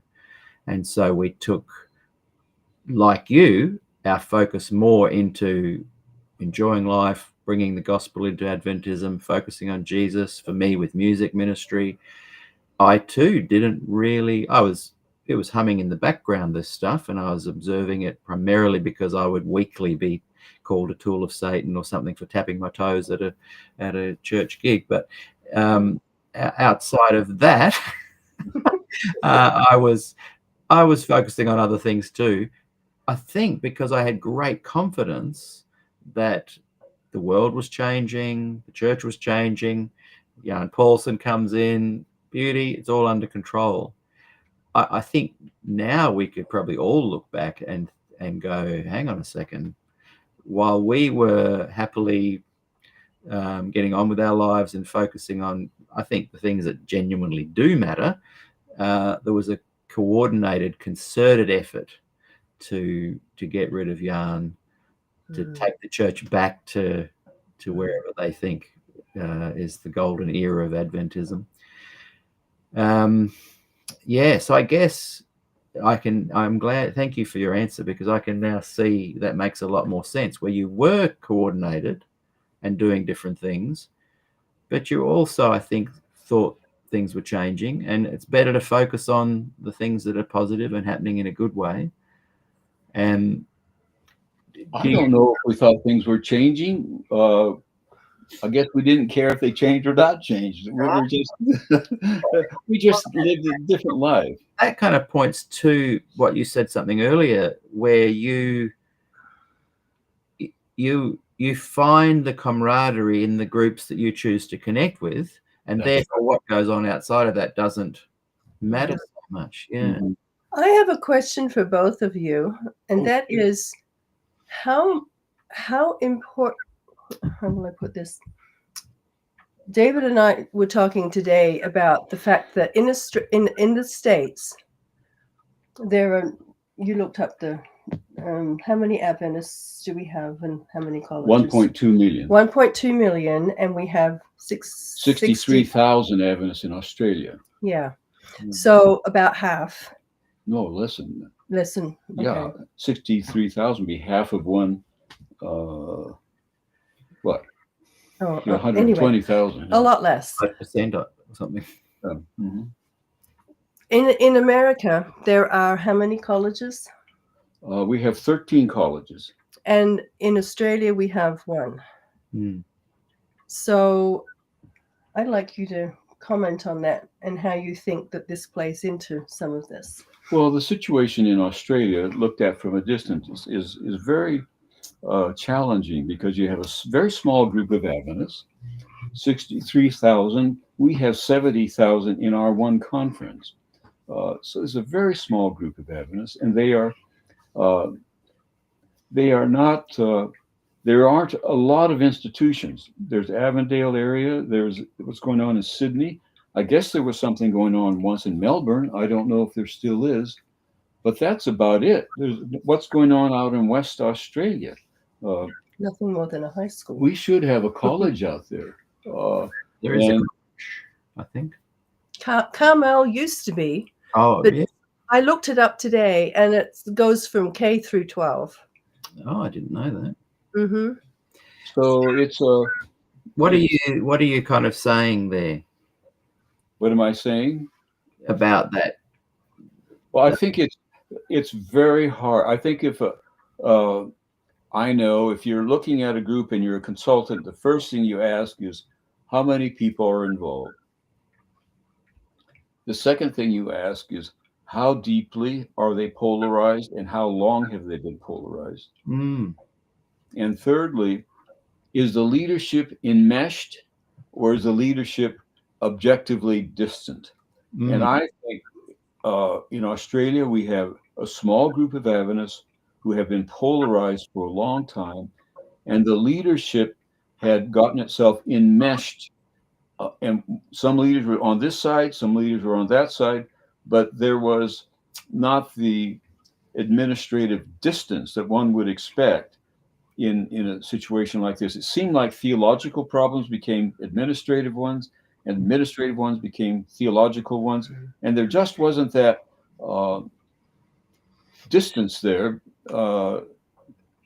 So if I don't know, if I'm just looking at it from a distance, but it seems like the administrators themselves got involved in all this, and that's when you put those three together, and I'll add a fourth, which I'm hesitant to mention, but I will, and that is there's a certain lack of decorum, of politeness, of dignity. That when I read the Milton Hook's book, and I was actually quite surprised by the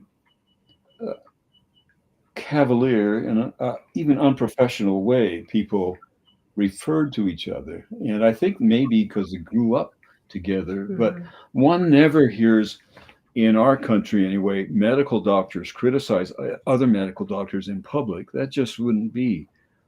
Neither would an attorney or a barrister criticize other ones. When professionals criticize other professionals in public, it degrades the whole profession.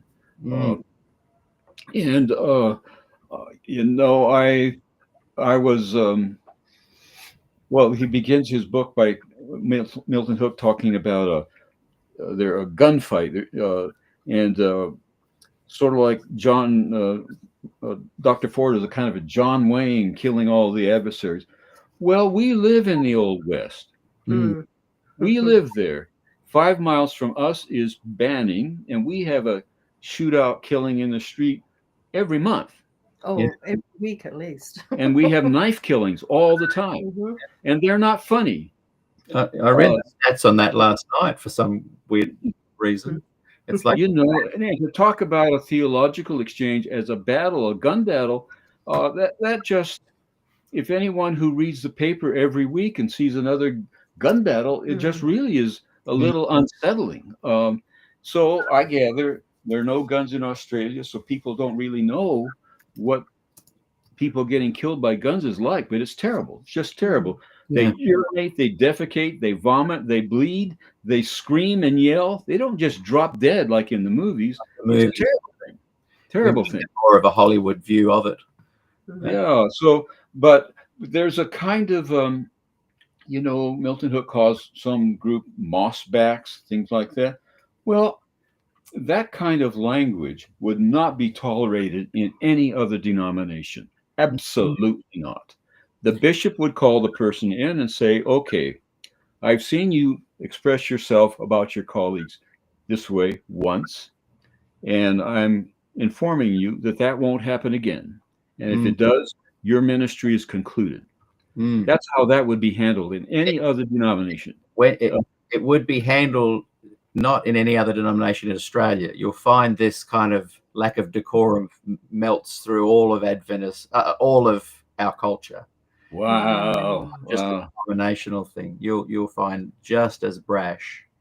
I wouldn't say it's a lack of dignity, but there is a brashness that Australians have that I do see in the States as well. We culturally are very, very influenced by both, the United Kingdom and the United States. For example, with the vaccination issue, to be vaxxed or not, while we have a smaller country than the United States, it's just a smaller version of it. And you would probably find there's a lack of decorum in that topic as well. And I personally find that what's going on psychologically, you'll be able to correct me if I'm wrong, Bronwyn, is that Aussies are just speaking what the person with more decorum is thinking. and that therefore does help to make the process seem a lot more polite, and it helps it flow more smoothly. But underneath there's a Neil Wilson just percolating, and then they'll burst.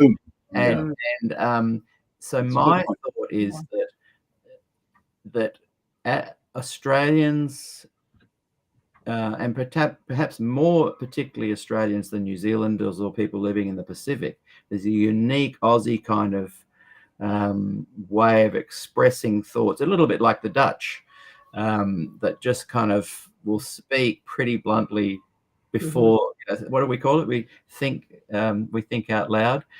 We speak before we think, kind of thing.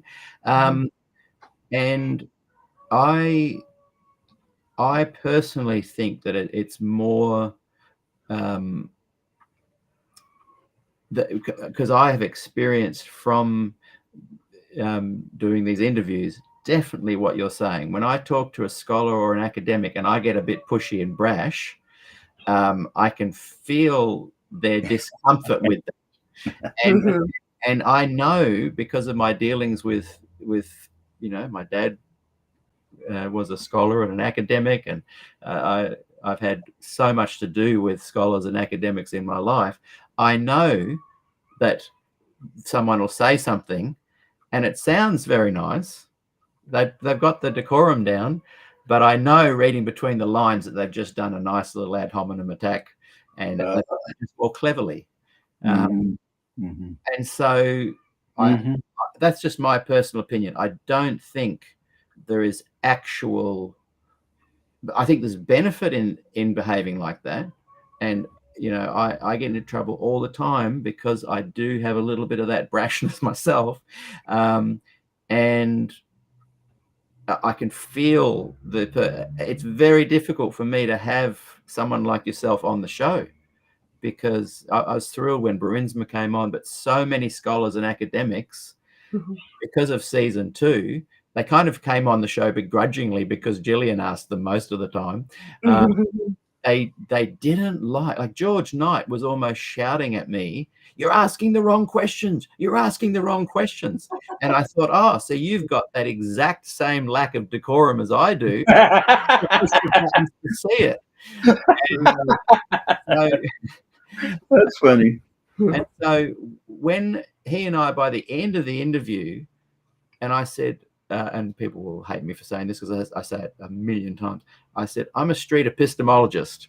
I'm interested in what you believe, why you believe it, and can you defend it? And I think Aussies are just a little bit more blunt in saying exactly what the Americans are thinking anyway. But that could be. That's very helpful. Thank you. Sooner. That's very helpful. Thank you very much. Okay. Well, ask any question you want, and I'll answer any questions I want. Look, as you can tell, viewers are writing and saying you're obviously enjoying this conversation, Peter. I am very much, and I think and I hope that the more scholars and academics that see this kind of interview, that I am less pushbacky on stuff, because I'm maturing. I'm seeing the big picture now, and I'm really hoping for the best for my Adventist brothers and sisters, and you know, like and okay. So I want to just shift gears a little bit and talk about people like Bruinsma, Gil Valentine, Case Bolt. You know these guys.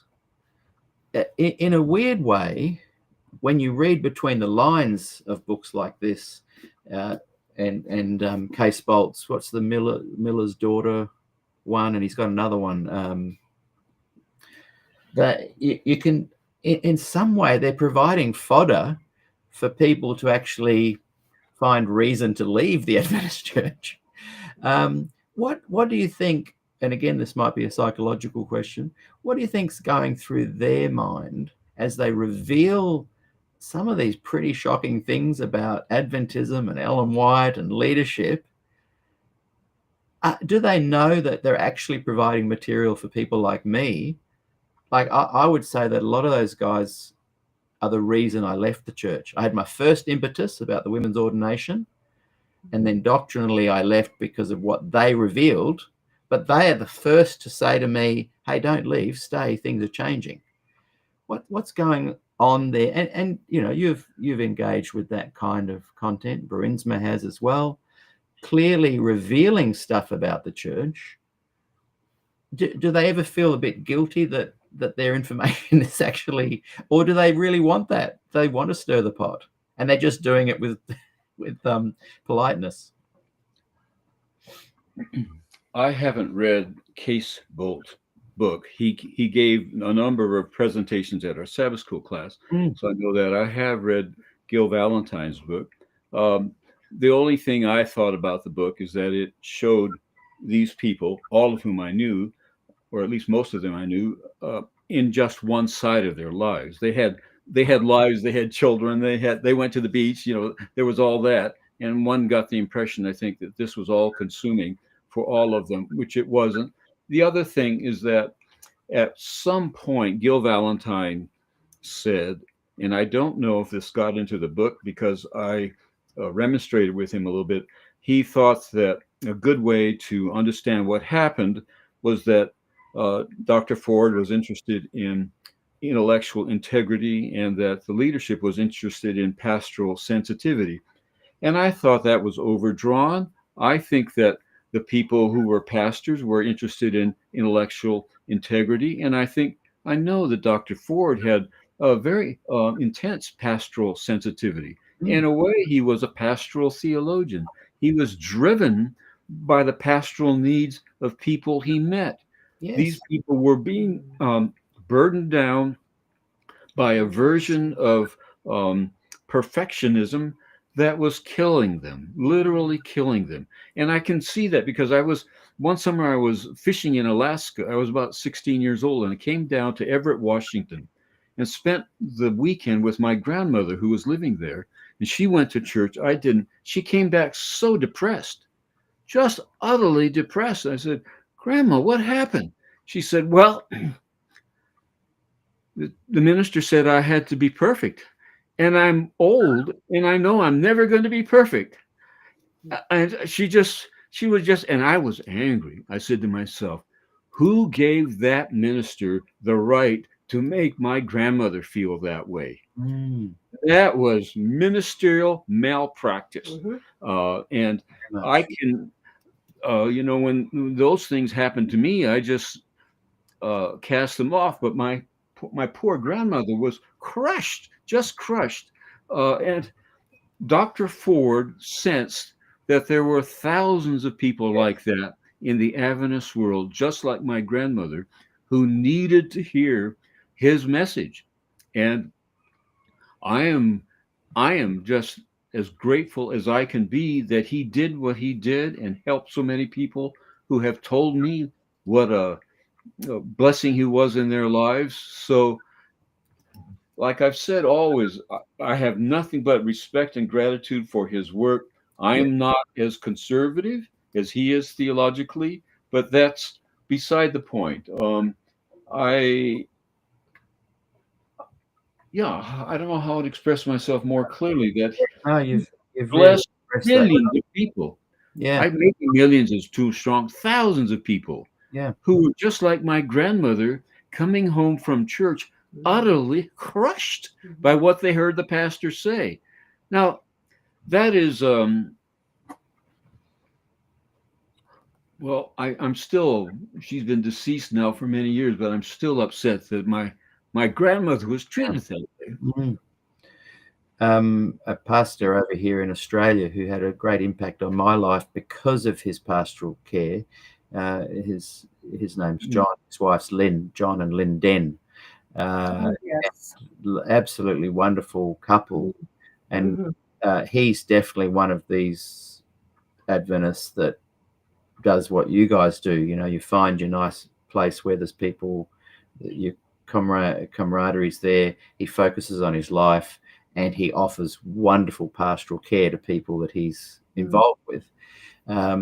He mentioned to me that there was a study done, I think maybe in the States, and I need to find the source for this, but of this big survey with Adventist pastors, and 74% of them said that they lacked assurance in their salvation.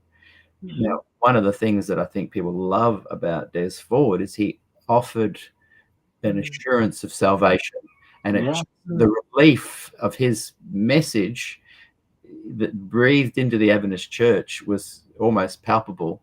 And so that's palpable. It was. Yeah. And John has said in an interview I did with him not that long ago that the church needs to be way more respectful of what Des did in doing that. Like here at Avondale, when they were going to have a memorial service there, at last minute, the SPD said, no, not on Adventist soil. And that was, in John's eyes and many of us over here, very disrespectful for a man who essentially breathes so much wonderful perspective of salvation, the assurance of salvation, righteousness by faith, etc. I was very distressed when I heard that. You heard that as well, yeah. We watched the service. We watched it. What is it, some school auditorium? At a local, about 40 minutes from here. College is about 2 or 3 minutes from here, or university now, Avondale, and it was held at a Newcastle University hall. I don't know what would have happened if the pastor had said, "Thank you very much, but this is a decision that the local church has to make, and we've made it." There's another situation of intestinal fortitude. Yes. I don't know. He may have lost his job, and he may have said to himself or herself, I don't want to. I can't die on every hill, and this is not the hill I choose to die on. Fair enough. But Yeah, my understanding was that and they used that word intentionally, not on Adventist soil. The SPD owns the land of Avondale University, whereas Avondale University said we can do what we like under the policies that are written up, and they were going to go ahead with it. I think until about a week or two before, a bit like the Bruinsma thing at Loma Linda, and people had flown in from all sorts of places as well. But because it's actually SPD land, even no matter what they could do legally, there was nothing they could do apparently. Because my understanding was the guys trying to bring him in up there, I won't mention names, I don't want to throw them under the bus, but that they did everything they possibly could. They did the right thing. They had a beautiful service. We watched it, and it was a worthy tribute to a ministry that needed to be honored. Yeah. So you do the best you can under the circumstances you're in, and that was the best they could do. So they did it.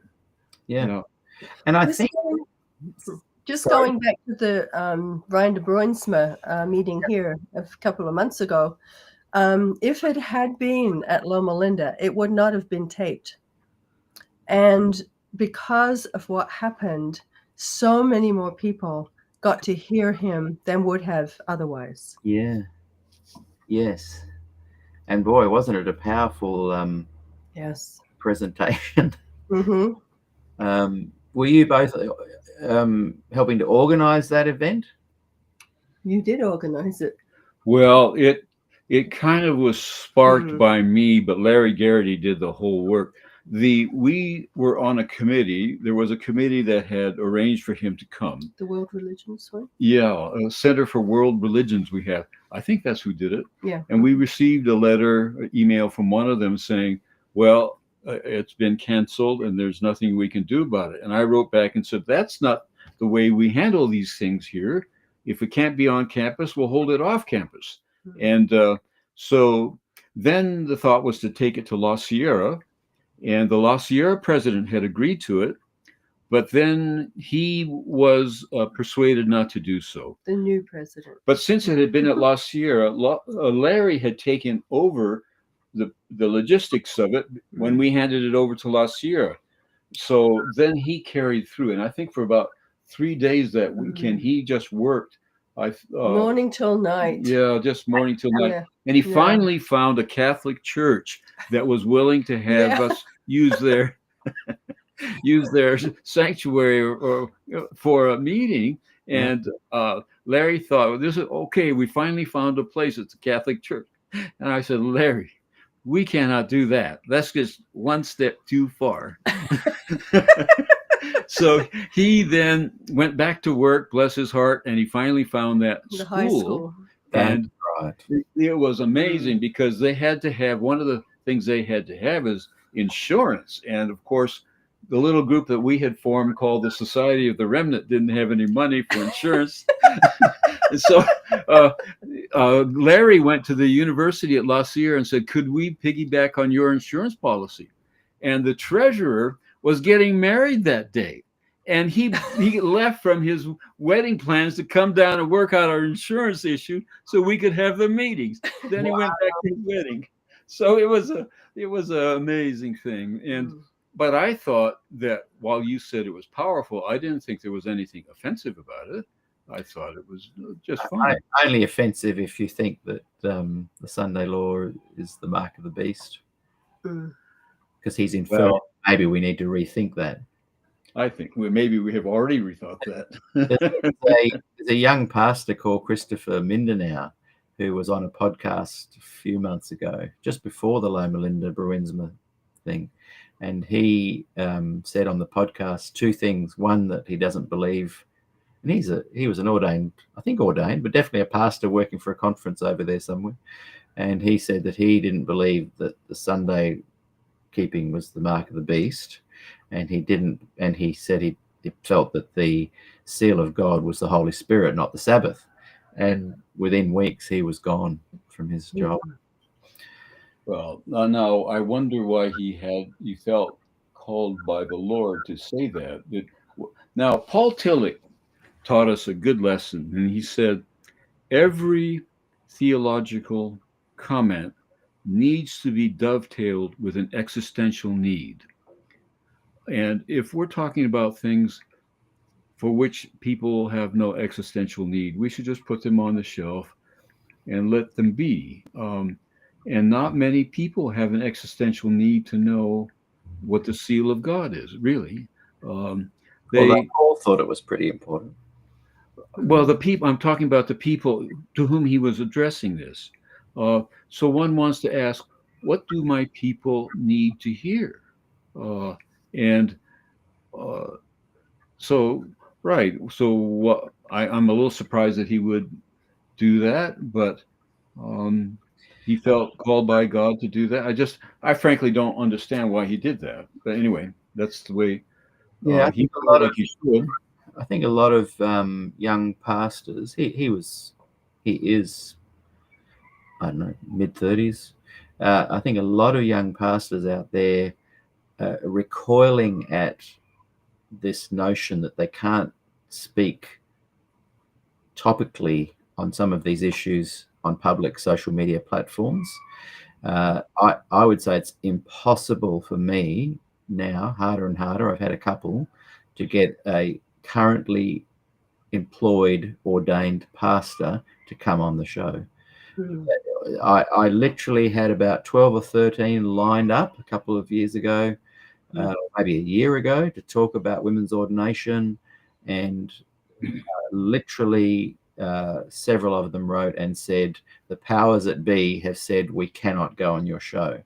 There's a new, I think it's called Code 6 that Ted Wilson over the last Autumn Council has policy, which is going to, achieve that goal also of what's the word for it? Discouraging people publicly speaking about their ideas. And I think this guy Christopher that talked about, when I've watched the interview that he had, it was very conversational. They're talking about the gospel, talking about things that are meaningful. And he wasn't even really making a big stand about it. It just came up in conversation. Okay. And he lost his job. So what in my work here, I get to talk to a lot of Adventists from a very broad spectrum, and I just get a real sense in a lot of the young ministers I've spoken to face to face and online that they're really resenting that they can't just speak on social media, which is the way to communicate for young people, and just share and discuss some of these discrepancies, things they agree with, disagree with. They're just not allowed. So they're really they're either, in my opinion, losing the backbone quality and just remaining silent, or they're speaking up and getting chopped. I think the repression from the leadership is getting heavier and heavier. So I agree. Now that I'm going to back up. I tend to think that all Adventists around the world are like the Adventists in Loma Linda. I don't think so. And I'm glad you don't agree. I'm with you, Roman. I spent virtually my whole life around Adventist institutions, from a childhood on up, small institutions getting bigger and bigger. But I have never encountered that kind of situation. It's interesting that you say that, because a local college lecturer who's just retired said that to me recently. He said, I don't know what planet you're on.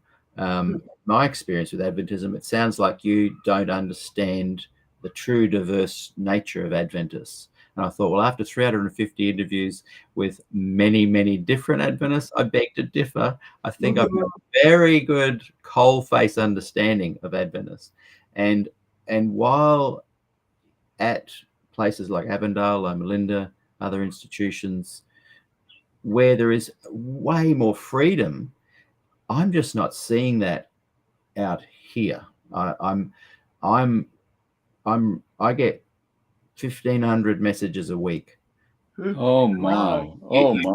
YouTube actually wrote to me and said there's a discrepancy with your channel. You've only got like 2,000 or 3,000 subscribers on YouTube, but your engagement is massive. Wow! And they were just checking I wasn't messing with the algorithms. And because usually it's the other way around. People can tweak getting lots of subscribers. It's revealed to be tricking the algorithm because there's little engagement. And so I naturally can't keep in regular contact with that much amount of information, but I dip in all the time. Every week I'm spending hours a week dipping into it just to get a feel for Adventism. And there is this growing resentment of what Bronwyn was just saying, this kind of oppression and suppression actually now starting to manifest itself in actual suppression. Whereas before, I grew up speaking my mind. Like you, David, I just would speak my mind.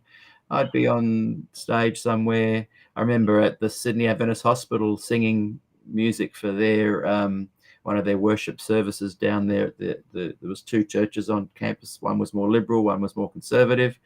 And I said, look, I nearly lost my way coming here. But as soon as I drove past the car park, I knew it was the Sydney Adventist Hospital church car park because of all the BMWs and Mercedes that I could see there. And people kind of laughed, but they were like, whoa, this guy, that's part of that brash nature. So I've always felt that I could freely speak. And I'm just noting now that that is being taken away rapidly. And I would even suggest the last 6 months has ramped up even more than ever. And I think that's concerning. Things are getting worse rapidly then. Yeah. Wow, that's very discouraging. It is discouraging. When Rochelle, anonymous, hi Rochelle, hope you're still watching. You wrote this a little bit 10 minutes ago, I think. And Rochelle, I'm now ready to get back into correspondence with you. I appreciate your messages, and I'll be writing back to you very soon.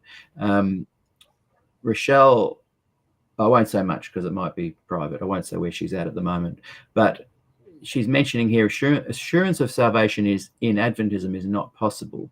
And I think this might have been in a reflection to what I said about the 74% of Adventist ministers feel that they don't have an assurance of salvation. What I'm guessing now, very different to if I'd interviewed you 3 weeks ago, is I would have pushed on you this idea, if such a large number of Adventist pastors don't even have a sense of assurance, is that something that needs to be acted upon by the liberal, progressive, revisionist gospel Adventists? And now I'm realizing actually it doesn't. If you have found assurance in salvation, if you have a good small group of people where you can gather together and feel a sense of camaraderie and on the same page with the gospel, and then you go and have Sabbath lunch and you enjoy conversation afterwards, and you're finding that sense of belonging and meaning and purpose within the Adventist church, I'm actually thinking, good, great. I don't even want to push back on that anymore. So while Rochelle, I think, makes a good point collectively, I think finding assurance of salvation in Adventism is incredibly difficult, and what a shame, because it's supposed to be the church that's bringing this wonderful 3 angels message at a very important time to the people at the end of the world. You'd think this kind of would give you a sense of optimism, but anyway, I'm rambling a bit, but what I'm saying is that to those watching that have found the gospel within the Adventist church, I think try and reach out to the groups that David and Bronwyn are connected with, the groups here at Avondale, I think, what's it called, E13 or 14 or E27 or something. There's a Sabbath school gathering. Mhm. Sabbath school. Yeah. Mhm. E17, someone will watch me. I keep forgetting every show that I talk about it. I want to encourage people that feel they do grasp the gospel and want to gather with people to actually actively reach out and find you guys and join these groups, because you can now attend from anywhere in the world. I think tell us a little bit about your Sabbath school group that you meet with both online and in person there. What's it called? There's a name. Well, we had a Sabbath school class in honor of Roy Branson for a long time. Right. And it changed the name though, did it? I'm sorry? Did it change its name to honor Fritz Guy? Was that the same one? No, that's a different one. There's a Fritz Guy Legacy Sabbath school class at La Sierra. That's right. They are happy to have people. I do think that one thing that needs to be done is that people who are like-minded need to find each other around the world. That's what I'm suggesting. Yeah. So they're kind of like a belt around the whole world of similarly thinking people. And many of these people are in places like Africa and Asia who have very good educations from places like Oxford and Cambridge and so forth. And in Europe too. Yeah. Right. And there are many Adventist churches I simply wouldn't go to because of my spirituality would be damaged every time I went. So that I would stay home and I'd watch the Loma Linda University Church, and I'd send the university church some money, but I wouldn't go to. One should not put oneself in a place where one is going to be spiritually abused. Yes, yeah, that's what I'm kind of saying. I've realized that for some of us and many watching today, and we try and gather once a week here on a Thursday night, 5:30 p.m. Pacific time and 12:30 lunchtime Australian time on the Friday, your time Thursday, where we do just focus on this stuff where you're not going to be abused in any way spiritually. It's just a gospel-based good news. Let's dig in. That happens once a week. So while when people leave the church, a part of me honestly feels a little bit of, I think they're going to be happier. I am now, in just the last week or two, and perhaps since my interview I did with Bob Wolfgram and Bruinsma as well, I'm realizing that what I think I'm trying to say is find places where you feel safe, secure, loved, affirmed, and you can find those places in the Adventist church. Now, I'm hoping that those who have left the church find some of the things I'm doing and other people where they can find that safety and security as well, and can happily leave Adventism. But I'm very aware that people who struggle with a lot of the Adventist stuff don't want to leave, and they're never going to leave. So you're witnessing the new. It's so funny. The time here is 3:16, so a John 3:16 moment.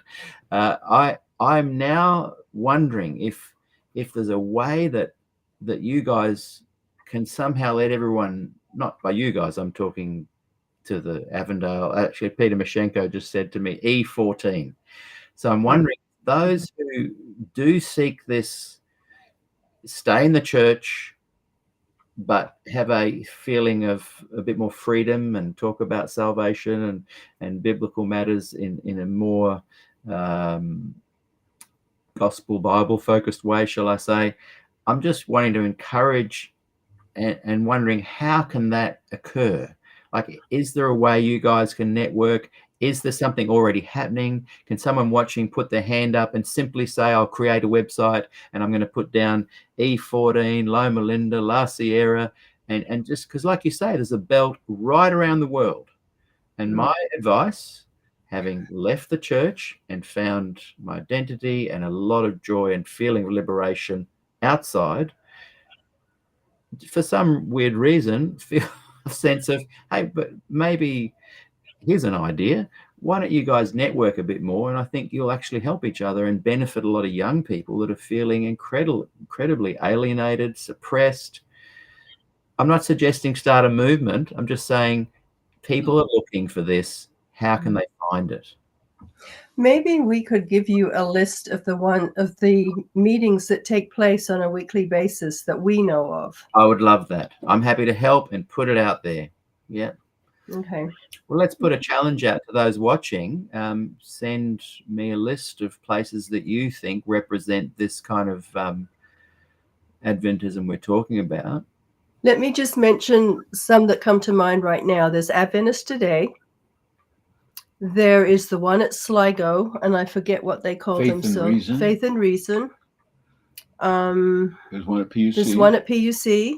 Is there one at Andrews? There's one at Andrews. One at Andrews. There used to be the one that we ran, but that changed. Oh, yeah. Is that not happening at all now? I think we're going to once in a while try to have a book discussion, but it got just to be too much for Bronwyn and me to carry on. Back to your earlier point, I think we need to say two different things simultaneously. One of them is that we should have no regrets about somebody who finds a better spiritual home elsewhere. Yeah. No regrets whatsoever. And there are a lot of reasons for that. Let's take our friend David Neff, who was a colleague of mine, classmate of mine, and he left the Adventist Church and became an Episcopalian, became the editor of Christianity Today and the executive editor of Christianity Today. His talent simply would not have been maximized in the Adventist community. What about the conductor? What's his name from Sweden? Blomstedt. Well, yeah, Herbert Blomstedt. What if he had spent his life teaching music on an Adventist campus? The campus the church doesn't have enough room for some of these people. And so it's right. So on the one hand, no regrets, no shadows, no recrimination, nothing negative about someone who finds a better spiritual life someplace else. On the other hand, there are places in Adventism where one might find better companionship, and the internet makes that possible. Yes, that's what I'm getting at. Yeah. Yeah. Well, look, people are already sending in ideas. The One Project is still going. The Grace Place is another one. I might do a show in the very near future where all I'll do is go live and say, people, please post links to these places. And that way it's there on the show, collected. People can watch later, add links anytime. Right. And just help stimulate a bit of networking, because I think we're about to come into a time in Adventism as sadly a lot of the baby boomers leave this mortal coil. There's not been a lot of work done to pass on that torch. And the young people are feeling like that when they try and shine the torch, they lose their jobs. That's Now, I know I don't want to decrease from the pain that's being experienced. It seems to me, most particularly in Australia, I had no idea things were so tense. But when people talk about the diversity in Loma Linda, they're not merely talking about the theological diversity, they're talking about the racial diversity, the cultural diversity. We have lots of different churches, and the Chinese people are not worried about these matters. The African Americans are not worried about these matters. The Filipino people aren't. This is a Central European preoccupation. That's where I'm slightly going to disagree, because really, I'm getting Filipino ministers talk to me. The Christopher Mindanao guy is a USA pastor. The Bruinsma experience is Loma Linda.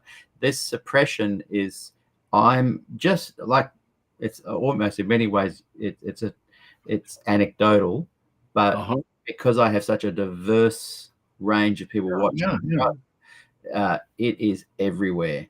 Now, where you don't get it is where the traditional Adventists have a foothold and they're pretty happy with how it is. But every part of the world, Philippines very strongly, they're quite suppressed. We've got to be careful. I'm just finding in the last particularly few months on social media an absolute coming from the Ted Wilson administration, political moves to silence its employees. Mm-hmm. So I'm glad. I'm not glad to hear it, but I'm happy to be informed because I'm not aware of that. Yeah. And Mm-hmm. you're seeing not merely the long-standing oppression, but an even more intensified Yes. one. Yeah. And I'm not at all aware of that. So thank you for telling me I think that. I've done more reading on that than you have. Yeah, have Yeah. you? Yeah, Mhm. I think Bronwyn might be seeing it too. And Yeah. this guy that said to me literally 3 weeks ago that it's rubbish, that he says the church, it's not like that. He's going to come on the show and I'll be telling him what I think. And he's an Aussie, so I'll be a little bit more blunt and push back. But the information I'm getting and watching and observing is that the political structure of the Adventist Church is shooting down messages to all its leadership, do not engage with these topics that might cause conflict. And sadly, those topics are just discussing the gospel. It's like the non-disclosure agreements are being handed out. Yeah, I'm not aware of that at all, and I'm took place at the sorry? last fall council. Yes, that's I where I didn't watch the fall council, but so I'm looking at the world. They were even doing it in real time on Yes. the council. Zoom messages were coming in, and Ted Wilson was saying, "Okay, we're not hearing anything from that block. We'll stop it." But there was a delay of about 20 seconds, and people were coming in saying, "Hey, you've closed off that topic." But we had been speaking into it as you were talking, but because of the time delay, you're not hearing us now, and you were purposely shutting it off. I was watching it live going, this is incredible. And that's when the 6 mandate came out. I think Adventists Today have done a maybe or going to an article on it. Well, thank you for informing me of this, and I trust your judgment because you do have a wider spread of. I look at the world through Loma Linda. You look at the world through a much wider prism, and therefore I accept your judgment as how things are going. Though it is very dispiriting, I think, to hear this. It is. It's very dispiriting. So, yeah, I hope what happens next turns that around again.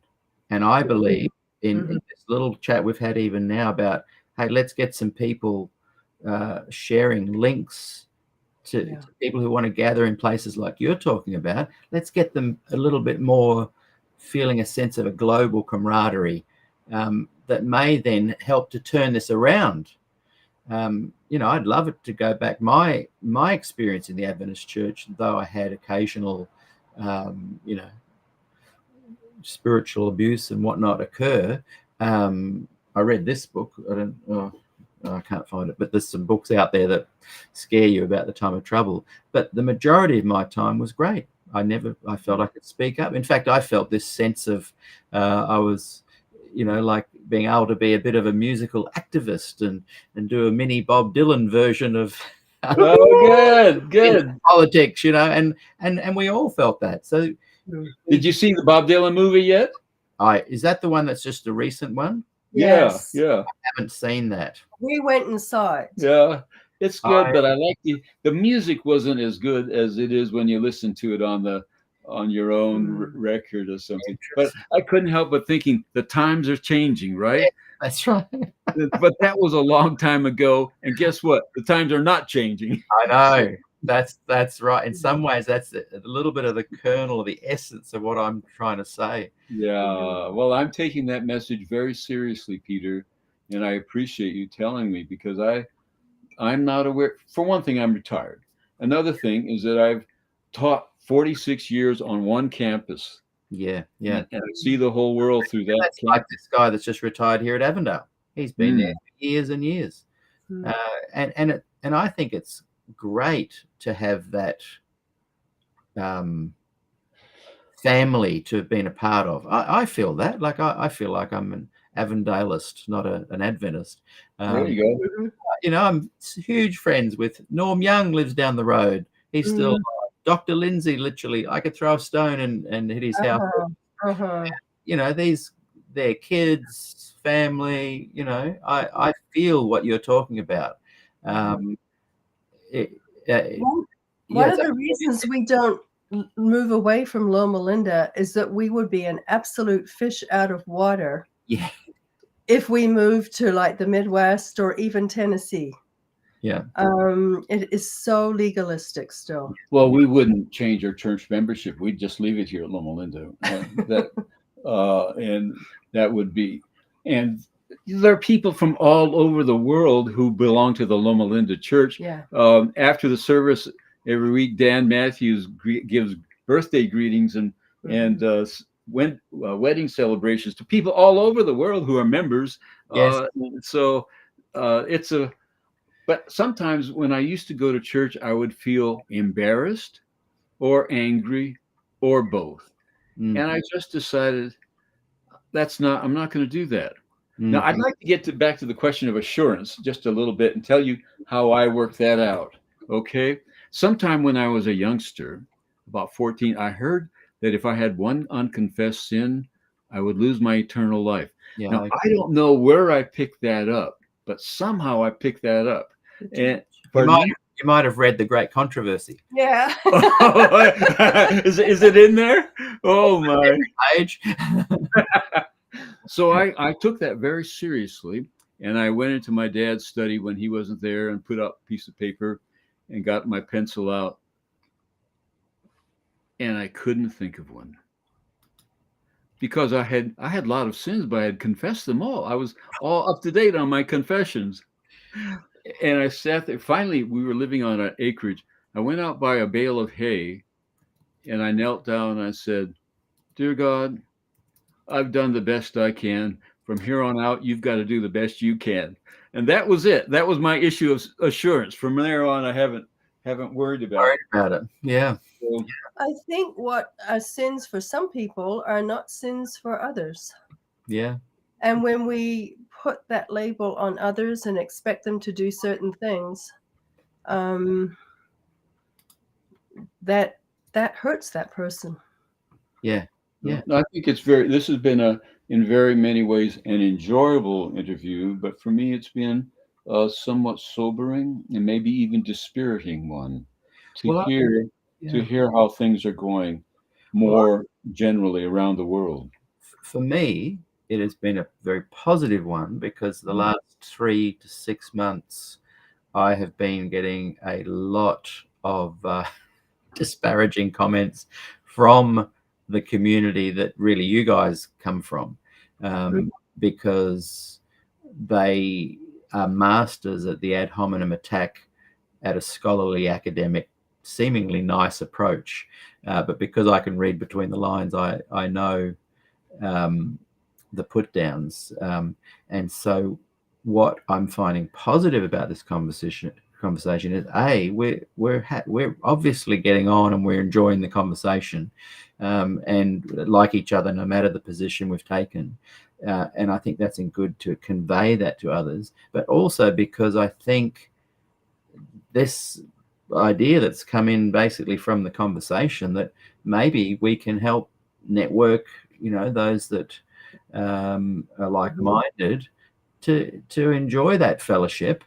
So that's a really positive outcome, because I'm not trying to attack the church. I'm not trying to attack I'm reporting on it, and maybe I'm a bit blunt and a bit abrasive to my own former tribe, but I just feel like the dialogue, the engagement, the conversation, having that in the first place is positive.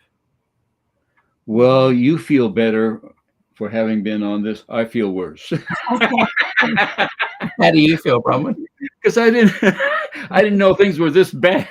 So I think I have seen the picture more like you. I I feel similar to what you do. I feel good about it. Yeah. And I will work on David. Well, I've thoroughly enjoyed it, but it has been sobering to me. Yeah. It's been very sobering to me Well, to hear I these stories. I Oh, have sorry. I've lived in 3 different countries, and I know if I had stayed in Australia, I may not have stayed in the church. No. I was able to come here and be more of who I authentically am in this area, but I couldn't in lots of other areas of the US either. So I think that's part of it. But because I've kept in touch with so many, for my 40th reunion of at Avondale, which would have been 2011. Right. Do you know who Michelle Robertson is? Yes. Yeah, Michelle and I worked on trying to invite. We didn't really have anybody who had kept in touch with everybody, and I felt a real burden at the time to try and connect with as many as I could. And Avondale kindly gave us the list to work on.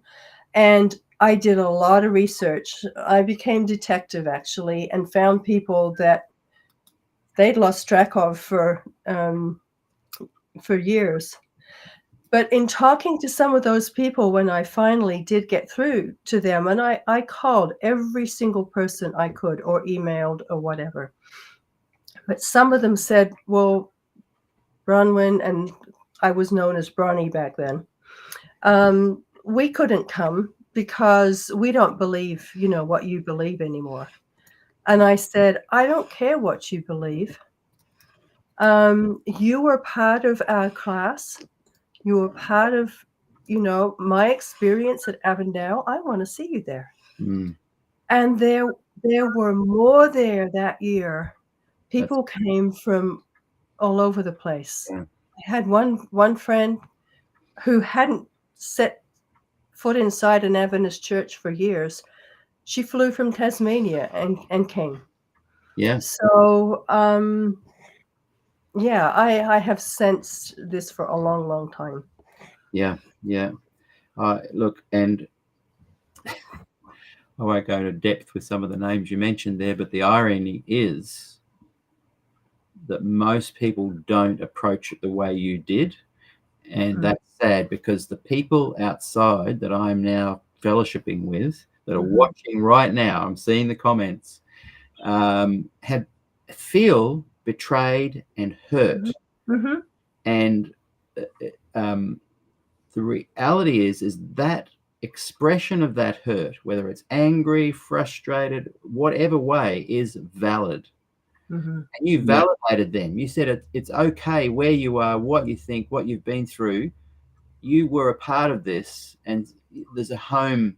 You're not even proselytizing. You're not saying there's a home here, come back home. You're saying we accept you wherever your home is. This is a gathering to celebrate that you were at this place. That's a beautiful thing. And the irony is that I won't go deep into it, but some names you've mentioned have said to me, when I've expressed my angst, anger, feeling of betrayal, have said to me, you just have an axe to grind. What are you going on and on about? What I'm going on and on about is that this is happening. The church is more and more becoming suppressed and oppressed, systematically, politically, and people's feelings of betrayal are valid. And so to just dismiss me by saying, you have an axe to grind, is just totally trying to invalidate my feelings, my experience. And I just think that it's time. And look, I got into trouble the other day with my brashness by saying someone who I know well that they had their head in the sand. And, it's a long time for me to get to that point to tell them that. But this is what I'm talking about. This feeling of, there's nothing to see here. What are you banging on about? I'm banging on about, I feel like I've got my finger in the dike, and I'm going, guys, quick, it's starting to crack. You guys need to get together if you want to save your church. Well, I have not really appreciate what you're saying, and I guess I have had my head in the sand. You know, I know that there was a steady stream of letters trying to get me fired all through the years. Once I saw one, and my dean had written something in my behalf, and I said, you know, I don't mean to cause you trouble, and you don't have to stand up for me the way you are. And he said, Dave, my job is to protect you, and your job is to keep on doing what you're doing. Yeah. Well, I guess I think the whole world is that way, but I guess not. Can I say, I 100% would not say that you have your head in the sand. I do not think that for a second. I think what you've done is you've fought your battles that are pertinent to where you're at, and you've done admirably well with that. And you've shared your thoughts openly and authentically. You've said where you disagree, where you don't disagree. All I'm suggesting is that, so I 100% don't think that your head is in the sand. What I'm suggesting is, since the Autumn Council, the politic manoeuvring is now stepping up its pace to a whole new level, and people at the grassroots are feeling it. And always say, oh, it's not like that in my church. That's not my point. I'm talking about the collective of the big Adventist corporation machine. And those of you who, from now on, if you don't recognize that this is happening and don't do something about it, your legacy of this gospel gem within this Adventist church is going to be gone. So I wonder if the annual council is still online. Do you think so? It's there, yeah, it's all there still. I need to go and look at it. I saw an earlier one. I have a son who's not a Christian, and we were sitting there watching it together, and he watched Elder Wilson manipulate the crowd, and he said, that is amazing. He is, you know, when things get a little going, the flow goes against his way.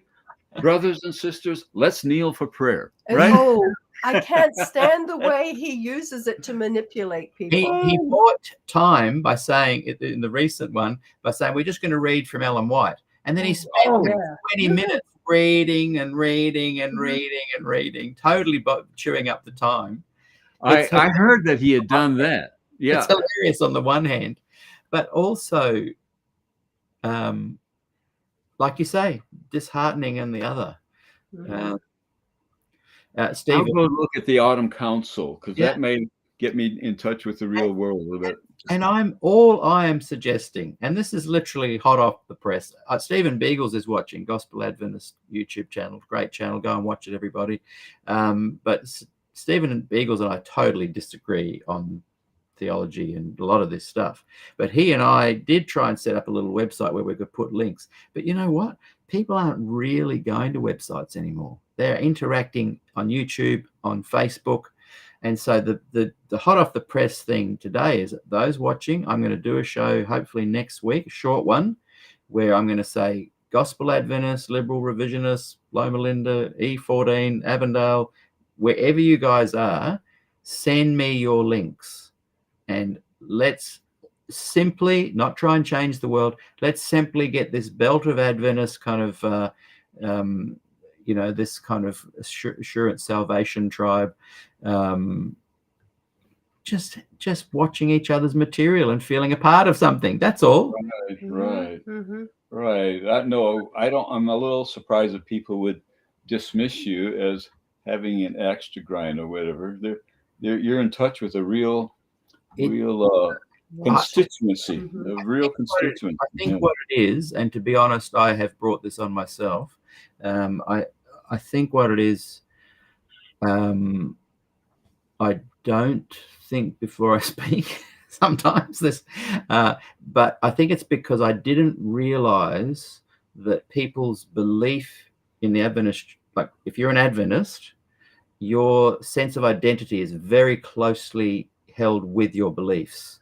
When I was very young, I very much fell into loving lead guitar playing. And so I followed lead guitarists, more than the Bob Dylans. You know, there's a whole community of people that love, you know, like sort of Jimi Hendrix, Stevie Ray Vaughan, Eric Clapton. You know, I fell for that and got into that community in the early 80s. And so when I left the church, I did have a little bit of identity issue, but I was so identified with a broader community that were Adventists, Christians, atheists, whatever, that just love playing lead guitar, which is a very specific little, what do they call it? Boutique. Yes, a boutique kind of community, a big one. But so I didn't have that identity loss. So when I pushed on people's ideas and beliefs, I didn't realize I was offending them. By criticizing someone's ideas and beliefs, I realize now that they felt I was attacking them. Whereas to me, I'm just challenging your idea. So I'm pulling back from that approach, and I'm hoping that I can continue with my robust dissecting of Adventism and even criticism of Adventism as an ideology, but to also tease apart that I'm not attacking people. And I think that will then stop some of the ad hominem attack on me, because they think I'm attacking them. Well, I think that's very insightful, because I think my father's participation in the last part of his ministry in these matters was exactly that. He came from a very unstructured background, and the church gave him the structure he needed. It gave him a framework of life, and what we find rigid, he found healing. And then anything that rattles that cage, anything that shakes that structure, is very threatening, very threatening. So I think not only where you're interacting with people, but I think that has been true more broadly. Yeah. Well, look, I think we have another chat in a couple of months and see how things have been going. George Tichy has been watching, and he said earlier that it's so fantastic to see you on the program. There's been a lot of good comments coming through. Gospel Adventist just wrote, and I'm not sure if he's referring to me there, you are great at identifying problems, but we can solve these problems. I don't think, because I know Stephen well, I don't think he's saying, hey, you leave that to us, stop getting involved. I think he's saying positively that problems can be solved, and I'm not suggesting I can solve them, and I'm only suggesting one thing, that you guys network more. That'll be a good thing. That's a very good suggestion. Yeah. Well, I have absolutely loved this conversation, and I think you can tell, and I think we've laughed a lot, and I think there's been a lot of conversations going on, and I very much look forward to chatting with you again. I hope we can do it in maybe a month or two.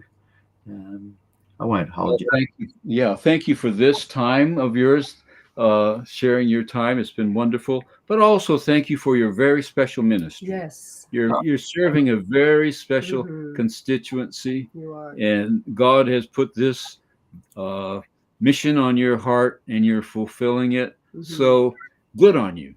Good on you. Thank you very much. That is very moving. I appreciate that. Thank you.